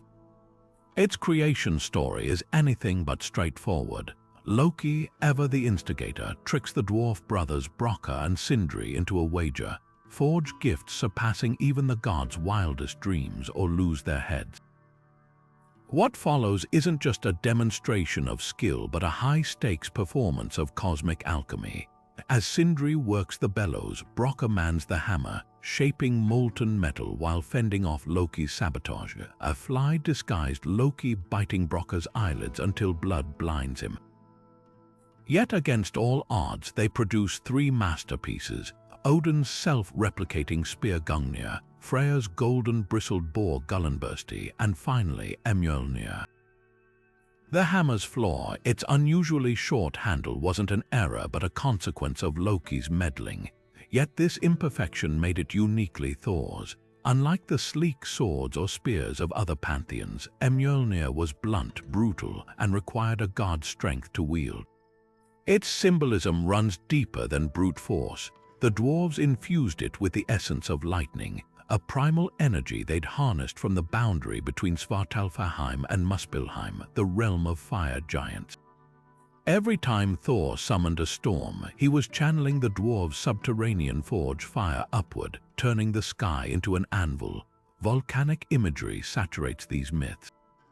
Dwarven forges weren't mere caves, they were living extensions of Earth's molten core. The rhythmic clang of hammers echoed the seismic growls of volcanoes, while the rivers of liquid gold mirrored lava flows. When Norse settlers witnessed eruptions in Iceland, they didn't see random disasters. They glimpsed the dwarves at work, their forges breaching the surface. Even Mjolnir's name hints at this connection, derived from the Proto-Germanic word for grind or crush, evoking the tectonic forces that shape continents. But Svartalfheim's significance extends beyond weaponry. The dwarves were also keepers of forbidden knowledge, crafting objects that defied divine authority. Take Draupnir, Odin's self-replicating golden ring, or Skidbladnir, the folding ship that could sail any sea. These weren't tools but philosophical paradoxes, technology that challenged the gods' supremacy. The dwarves' role as outsiders, laboring in the dark, mirrors humanity's own relationship with creativity. Innovation often emerges from the margins, from those who work outside the light of recognition. The tragic irony, despite their genius, the dwarves were doomed by their own creations. The same weapons they forged for the gods would eventually turn against them during Ragnarök, when the cosmos unraveled. Mjolnir, meant to protect Asgard, would shatter the boundary between realms, unleashing the very chaos it was designed to hold back. Perhaps that's the deepest lesson of Svartalfheim. Creation and destruction are twin forces, hammered together on the same anvil, and even the gods are bound by the contracts they strike in the dark. Vanaheim existed in the shadow of Asgard's golden spires, a realm where rivers ran with honey and the very trees pulsed with the rhythms of life. Home to the Vanir gods, this wasn't just another territory in the Norse cosmos. It was a living counterpoint to the Aesir's rigid order, a place where magic wasn't harnessed but breathed, where fertility and fate intertwined like vines around an ancient oak. Where Odin ruled through wisdom and Thor through strength, the Vanir commanded the unseen forces. Freyja's tears became gold, her brother Freya's touch made crops explode from the soil, and their father Njord's whisper could calm the wildest seas. This was power of a different kind, raw, organic, and utterly inseparable from the earth itself. The myths paint Vanaheim as a land of perpetual harvest, where meadows swayed with barley that never needed sowing and orchards bore fruit even in winter's grip. But beneath this idyllic surface lurked a tension that would reshape the Norse pantheon forever. The Aesir-Vanir War wasn't just a clash of gods, it was a cosmic reckoning between two worldviews. The Aesir, with their structured halls and coded laws, saw the Vanir's shape-shifting magic and open sensuality as threats to the balance. Yet after years of stalemate, with neither side able to claim victory, something remarkable happened. The gods exchanged hostages. Freya and Freyja came to Asgard, while the Aesir sent Honir and Mimir to Valhalla. This wasn't surrender, it was symbiosis. The Vanir taught the Aesir the secrets of Seder magic, a practice so deeply tied to intuition and the body that Odin the Allfather himself had to endure the humiliation of learning it from Freyja, adopting feminine rituals that challenged his warrior king image. What's often overlooked is how this truce infiltrated Norse daily life. Farmers in Scandinavia didn't just pray to Thor for protection, they invoked Freya's blessings during planting, leaving offerings of bread and ale at carved wooden pillars called Freya's men. Viking women carried amulets shaped like Freyja's famed Brisingamen necklace, believing its spirals held the power of childbirth and erotic love. Even the Yule celebrations, with their frenzy of feasting and fertility rites, bore the unmistakable stamp of Vanaheim's influence. The Vanir didn't just coexist with the Aesir, they rewrote the rules of worship, proving that nature's chaos couldn't be conquered, only honored. Archaeology whispers of this duality. At Uppsala in Sweden, excavations revealed a temple where Thor's hammer amulets lay side by side with phallic Freya statues, their juxtaposition a silent testament to the pragmatic Norse mindset. A 10th-century grave in Denmark held a warrior buried with both a sword and a sickle, one for battle, one for harvest, embodying the blended legacy of the two pantheons. Even the sagas betray this fusion. When the Vanir god Kvasir was murdered and his blood fermented into the mead of poetry, it was Odin who stole it, grafting Vanir creativity onto Aesir tradition. The message was clear: the war didn't end, it evolved. Vanaheim's true power lay in its refusal to be domesticated. While Asgard's walls promised safety, the Vanir realms thrived on unpredictability. Their borders shifted with the seasons, their gods blurred gender roles, and their magic demanded surrender rather than control. When Ragnarok comes, it won't be the Aesir's laws or Thor's hammer that lingers. It'll be Freya's last stand with an antler as his only weapon, and Freyja's choice to claim half the slain for her whole folkvanga. Because in the end, the Vanir don't fight against the world's chaos.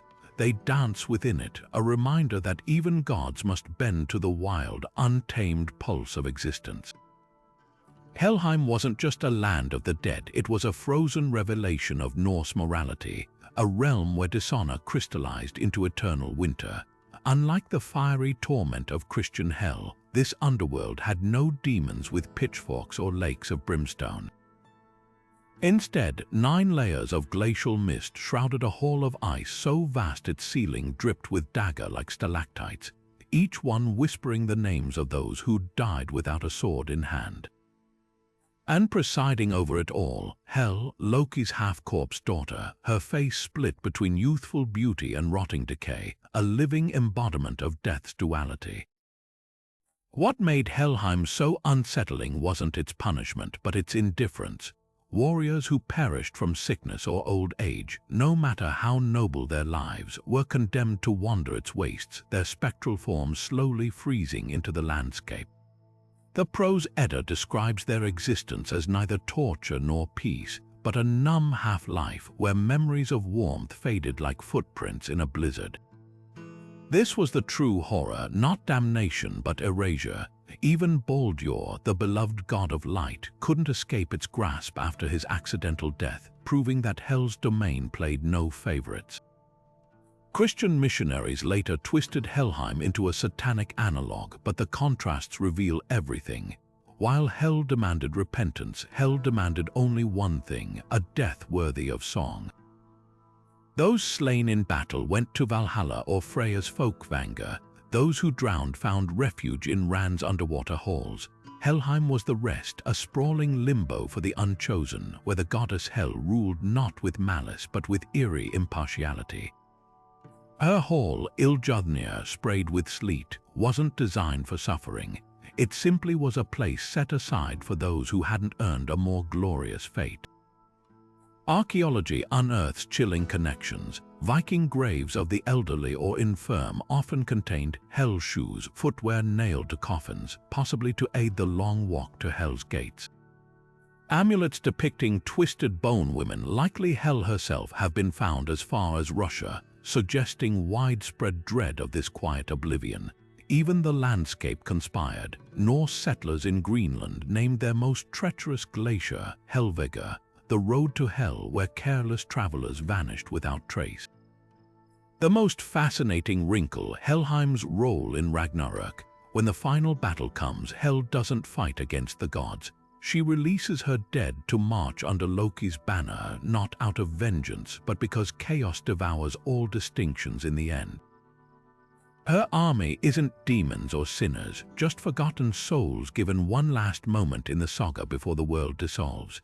That's the cruel poetry of Helheim. In Norse cosmology, even oblivion has its purpose. Before fire, before earth, before even the first whisper of life, there was only the yawning void of Ginnungagap, a chasm so vast and empty it swallowed sound itself. And from this nothingness, two primordial forces collided, Muspelheim's searing flames and Niflheim's freezing mists. While Muspelheim birthed the sparks of creation, Niflheim was the counterweight, a realm of such absolute cold that even time seemed to fracture under its weight. Here, in this endless expanse of rhyme and silence, the Norse believed the universe began not with light, but with ice. At Niflheim's heart lay the Virgilmere, a roiling cauldron of springs whose waters didn't bubble but screamed as they surged forth, carving the 11 frozen rivers known as the Ilivaga. These weren't ordinary currents, they were liquid entropy carrying within them the blueprint of all decay. When the rivers met Ginnungagap's void, their poison spray crystallized into the first being, Ymir, the hermaphroditic frost giant whose melting body would later form the earth. But Niflheim's true horror wasn't its role in creation, it was what festered beneath. Beneath Yggdrasil's deepest root, coiled around the well of Virgilmere, slithered Nidhöggr, the malice striker.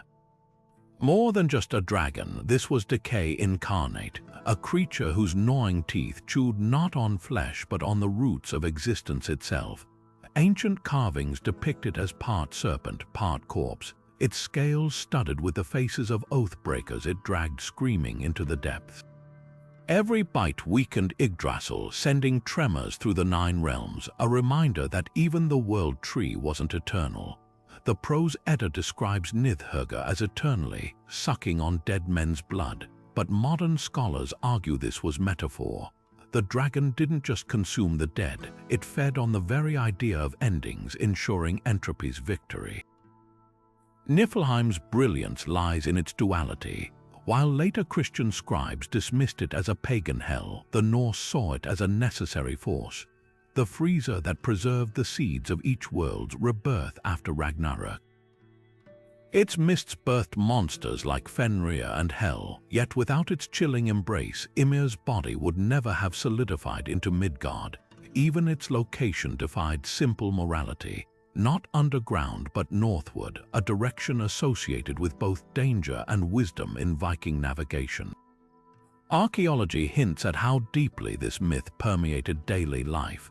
Swedish runestones show ships sailing toward spiral-shaped vortexes labeled Niflheimr, likely representing the treacherous whirlpools of the Baltic.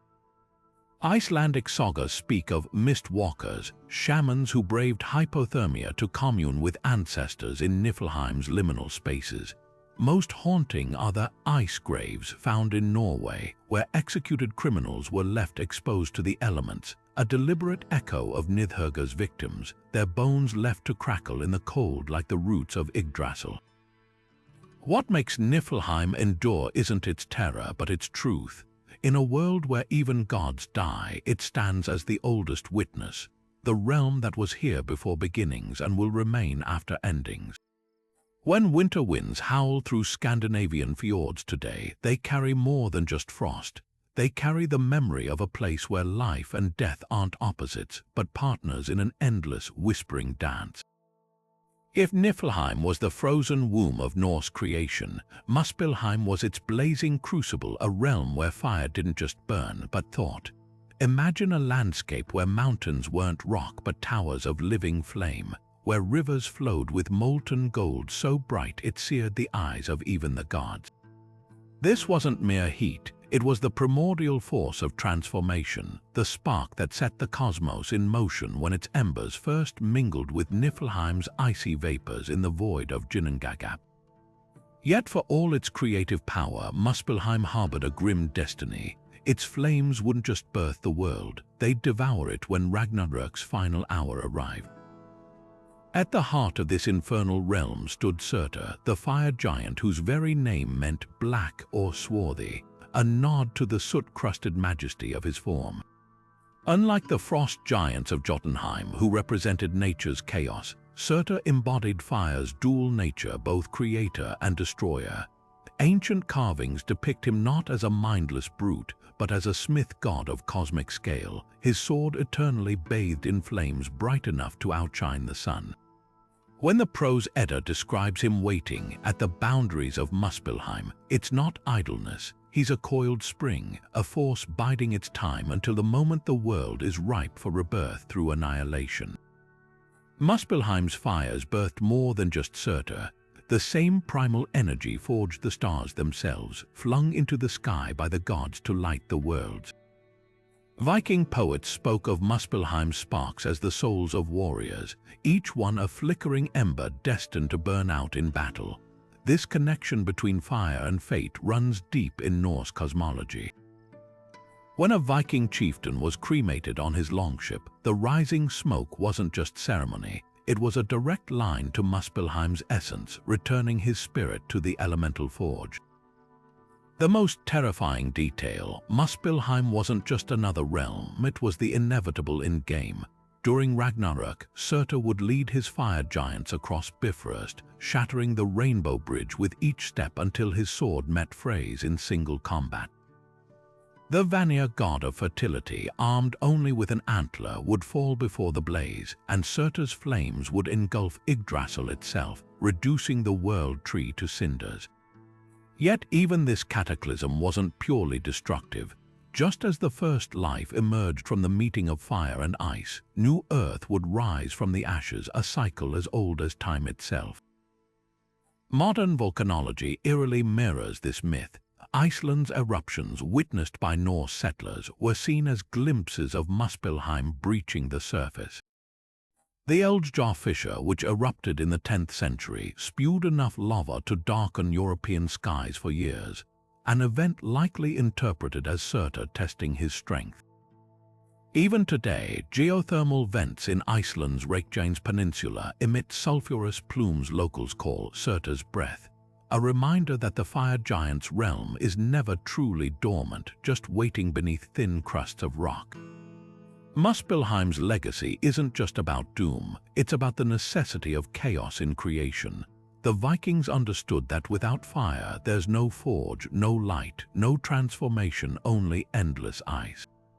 When blacksmiths lit their hearths with prayers to Thor, they weren't just invoking protection. They were acknowledging their small, vital role in the great dance of elements, stoking flames that echoed the ones at the beginning and end of all things. The hanging gardens of Babylon dangle between history and legend like one of their own terraced vines, lush, elusive, and maddeningly just out of reach. While ancient writers like Strabo and Diodorus Siculus painted vivid pictures of these verdant terraces rising above Mesopotamia's arid plains, modern archaeologists have yet to find a single stone that definitively proves their existence in Babylon. But here's where the plot twists. What if everyone's been searching the wrong city? Recent digs in Nineveh, 300 miles north, reveal an astonishing possibility that the gardens might have been the brainchild of the Assyrian king Sennacherib, not Babylon's Nebuchadnezzar, and that history's greatest landscaping marvel was misattributed thanks to a game of ancient telephone. Sennacherib's palace at Nineveh boasted engineering that still stuns today. Cuneiform tablets describe an unrivaled paradise fed by a canal system stretching 50 miles into the mountains, with water screws, early Archimedes screws lifting streams to terraced gardens that loomed over the Tigris. Archaeologists found remnants of this system, aqueducts with precision-cut limestone blocks and sluices that could irrigate an entire hillside.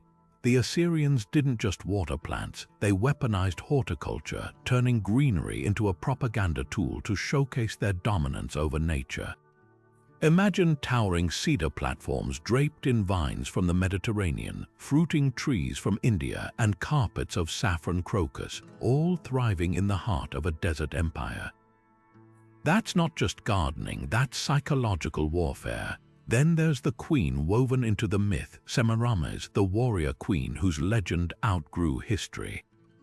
Greek historians claimed she built the gardens as a refuge from Babylonian homesickness, but Assyrian records tell a different tale. The real Shamirammat wasn't Babylonian at all. She was Sennacherib's daughter-in-law, a regent who ruled the Assyrian Empire with such prowess that her story ballooned into 1,000 variations.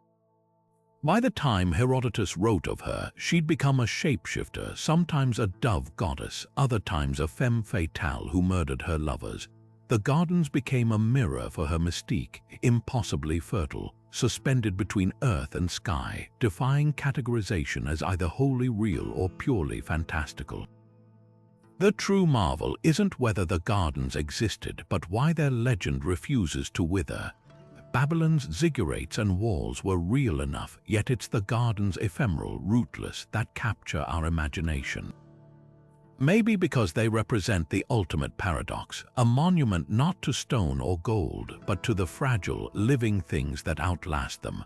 When ISIS bulldozed Nineveh's ruins in 2016, they targeted statues and gates, but the idea of those gardens, that's still growing somewhere, untouchable. West of the Pillars of Hercules, where the Atlantic's waves grew impossibly blue, the ancients dreamed of the Fortunate Isles, an earthly paradise where heroes feasted forever under skies untouched by winter. Homer first whispered of these blessed lands in the Odyssey as the Elysian Fields, a reward for those favored by the gods. But by the time Plutarch wrote of them centuries later, the myth had sprouted roots in geography, becoming real islands rumored to bloom with fruit no mortal hand had planted. What began as poetic metaphor would eventually ignite Europe's age of exploration, sending sailors beyond known horizons in search of a legend disguised as cartography. The Greeks envisioned these isles as a golden afterlife, where the air smelled of cinnamon and springs bubbled with wine. Hesiod described them as the home of the fourth age of men, the demigods who'd fought at Thebes and Troy, living free from toil or age under the benevolent rule of Kronos himself. Yet Roman poets like Virgil and Horace transformed them into something tangible, placing them somewhere off Africa's northwest coast. Their descriptions were eerily specific: beaches of golden sand, hills draped in grapevines that bore fruit year-round, and trees that dripped honey instead of sap. This wasn't just fantasy, it was wishful cartography, an attempt to pin the divine to a map. Enter the Canary Islands. When Roman explorer Juba-Roman II returned from an expedition around 40 BC with tales of an archipelago where the natives lived in perpetual springtime, the Mediterranean world went wild. Here, finally, was proof, or so they thought. Plutarch recorded Juba's account of a land with giant dogs, the original Canarian mastiffs, which gave the islands their name, and pyramidal temples where the inhabitants worshipped unknown gods. The parallels were too striking to ignore. Could these be the Fortunate Isles made flesh? The idea took hold like wildfire. By the Middle Ages, maps labeled the Canaries as Insulae Fortunati, with some even marking them as the gateway to the lost Garden of Eden. But the myth wasn't done shape-shifting. When Portuguese caravels began probing the Atlantic in the 1400s, the Fortunate Isles morphed again. this time into Antalya, a spectral island said to hover just beyond the Azores. Sailors swore they'd glimpsed its misty peaks on the horizon, only to have them vanish as they drew near. Christopher Columbus himself carried these tales westward, convinced he'd find not just new trade routes but fragments of paradise. His journals from the third voyage describe the Orinoco River's mouth as the earthly paradise. Its waters so sweet they must flow from the same springs that fed the Fortunate Isles. The eerie truth, there's a scientific basis for the legend. The Canaries do boast microclimates where crops ripen in January and laurel forests thrive in volcanic soil so rich it seems enchanted. Ancient mariners blown off course might have stumbled upon these shores, only to return with stories so radiant they blurred the line between fact and fable. Even modern genetics hints at a connection. The island's indigenous Guanche people carried mitochondrial DNA found nowhere else in Europe, suggesting an isolated lineage that could have fueled rumors of a separate, blessed race. What makes the Fortunate Isles endure isn't just their beauty, but their refusal to be fully claimed. They're the carrot at the end of history's stick, always receding just beyond reach, urging explorers forward. When the Spanish finally conquered the Canaries in the 15th century, they didn't find chronos or golden beaches, just ordinary people living extraordinary lives in an extraordinary place. Yet the myth didn't die, it simply sailed farther west, whispering of California's island of gold or Bimini's fountain of youth, because some dreams aren't meant to be caught, they're meant to keep us searching. Deep in the steamy embrace of the Amazon, where vines strangle forgotten temples and rivers carve pathways through uncharted green, the legend of Paititi refuses to die. The Incas whispered of it as Vilcabamba's shadow, a city richer than Cusco, its streets paved with gold, hidden beyond the reach of Spanish greed. Conquistadors wrote feverish diary entries about emerald-eyed jaguars guarding its gates, while modern explorers armed with satellite imagery argue over coordinates. But Paititi isn't just another El Dorado retread. It's a riddle wrapped in a myth, smothered in jungle and dangled just beyond history's grasp. The earliest threads of the story come from the Incas themselves, but filtered through the prism of colonial obsession. After the fall of their empire in the 16th century, survivors fled into the rainforest, carrying tales of a refuge where the last Inca rulers, Manco Inca and his sons, harbored treasures stripped from Cusco's temples. Spanish chroniclers like Juan de Betanzos clung to these rumors, describing Paititi as a place where golden statues stood taller than palm trees, and the very walls wept precious metals. But here's the twist: the Incas may have been bluffing. Some scholars suggest these stories were deliberate misinformation, a desperate ploy to send treasure-hungry invaders on suicidal jaunts into the Amazon's heart, while the real Inca resistance regrouped in far less glamorous hideouts. Yet the jungle keeps coughing up clues. In 2001, Italian archaeologist Mario Poglia discovered a 17th-century Jesuit manuscript in the Vatican archives, describing a city called Paititi, where natives worshipped golden sun discs in a pyramid complex. The coordinates, when plotted, pointed to a remote Peruvian valley now called Monu. Satellite scans later revealed unnatural geometric patterns beneath the canopy grids that could only be man-made. Then there's the accounts of modern-day explorers like Thierry Jamin, who claims to have found a massive pyramidal structure near the Rio Timpia, its steps overgrown but unmistakable. Local Machiginga tribespeople warn intruders away, speaking of a curse woven into the stones. The real revelation, though, might lie in rethinking what Paititi actually was. Rather than a single lost city, it could have been a network of trade hubs, Inca or even pre-Inca, scattered through the Amazon. In 2010, researchers uncovered a sprawling settlement in Bolivia's Llanos de Mojos, complete with raised causeways and plaza complexes, proving the rainforest once hosted advanced urban cultures. The gold might not have been literal bullion, but the region's true wealth, coca, medicinal plants, and exotic feathers traded across the Andes. When Spanish accounts mention golden cities, they might have been interpreting indigenous metaphors through their own avarice. Yet the dream persists. In 2018, a French-Peruvian team used LiDAR to penetrate the vegetation near the Megantoni National Sanctuary, uncovering terraces and stone structures matching Inca architectural styles. The site remains unexplored, guarded by sheer cliffs and uncontacted tribes. Even technology has limits. Some secrets refuse to surrender to drone cameras or algorithms. Perhaps that's the deeper truth of Paititi. It's not a place to be found, but a story to keep us searching, a reminder that the world's last great mysteries aren't in the stars, but right here under our feet, waiting for the jungle to decide we're ready.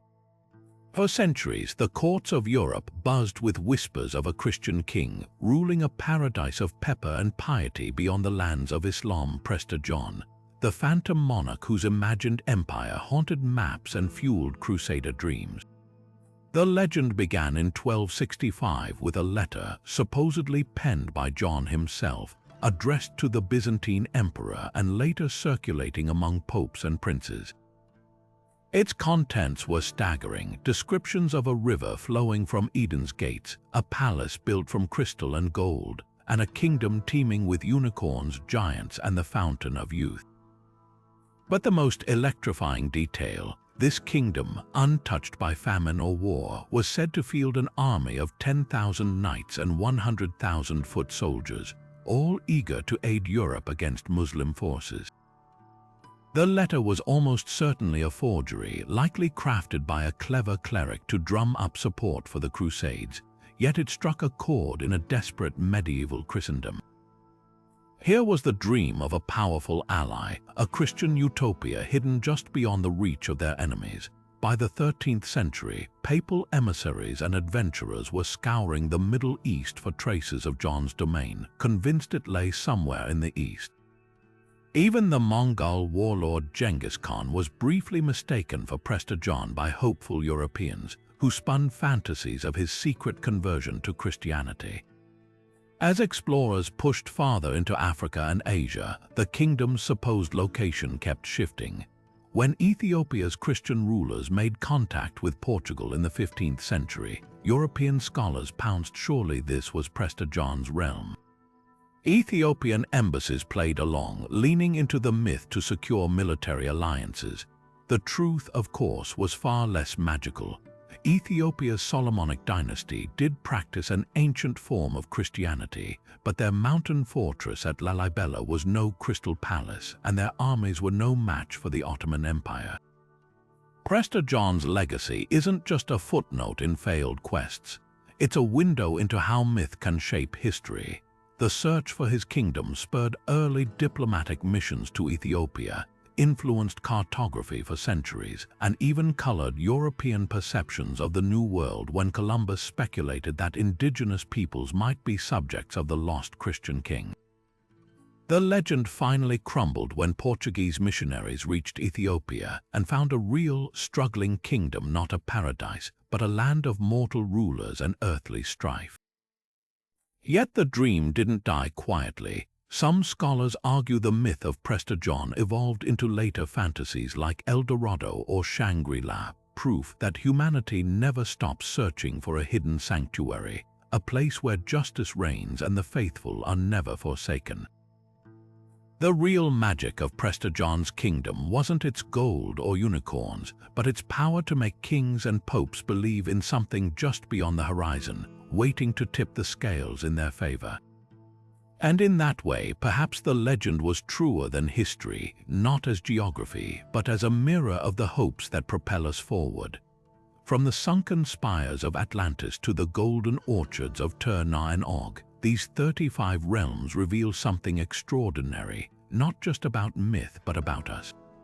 Every civilization in every corner of the world has dreamed of places where the impossible becomes ordinary, where gods walk among mortals and the land itself pulses with magic. Whether it's the Vikings carving runes about Valhalla's battle-hungry dead or the Polynesians whispering of Hawaki's vine-laced shores, these stories share a thread. humanity's refusal to accept the world as it appears. We've always hungered for something more, a hidden door, a forgotten city, a whispered promise that wonder isn't confined to childhood tales.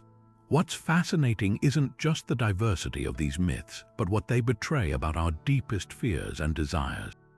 The drowned kingdoms like Wise and Lyonesse warn of pride and unchecked ambition, while the ethereal paradises of Elysium and Shangri-La offer solace from life's impermanence. The fire-forged halls of Muspelheim and the glacial silence of Niflheim remind us that creation and destruction are two sides of the same coin. Even the darker realms, Helheim's numb eternity, the trickster-laced paths of Alfheim serve as mirrors, reflecting the parts of existence we'd rather not name aloud. Yet the most enduring magic lies in how these myths evolve. Prester John's Phantom Kingdom began as a medieval political tool, then shape-shifted into a beacon for explorers. Lemuria leaped from scientific hypothesis to occult obsession. Marvel's Asgard rebranded Norse cosmology for the age of superheroes, proving these stories aren't static relics, they're alive, adapting to each generation's anxieties and dreams. When we retell them, we're not just preserving the past, we're casting new spells, stitching fresh meaning into ancient patterns. So here's the real question: which of these realms lingers in your imagination? Is it the bittersweet allure of Tyr Na and Og, where time slips like sand through a sieve, the molten forges of Svartalfheim, where dwarves hammer destiny into shape? Or perhaps the untamed wilds of Jotunheim, where chaos and creation collide? Drop your favorite in the comments, or better yet, tell us about a myth we missed. Because the map of magical worlds is never complete, there's always another valley beyond the horizon, another city sleeping beneath the waves, waiting for the right dreamer to wake.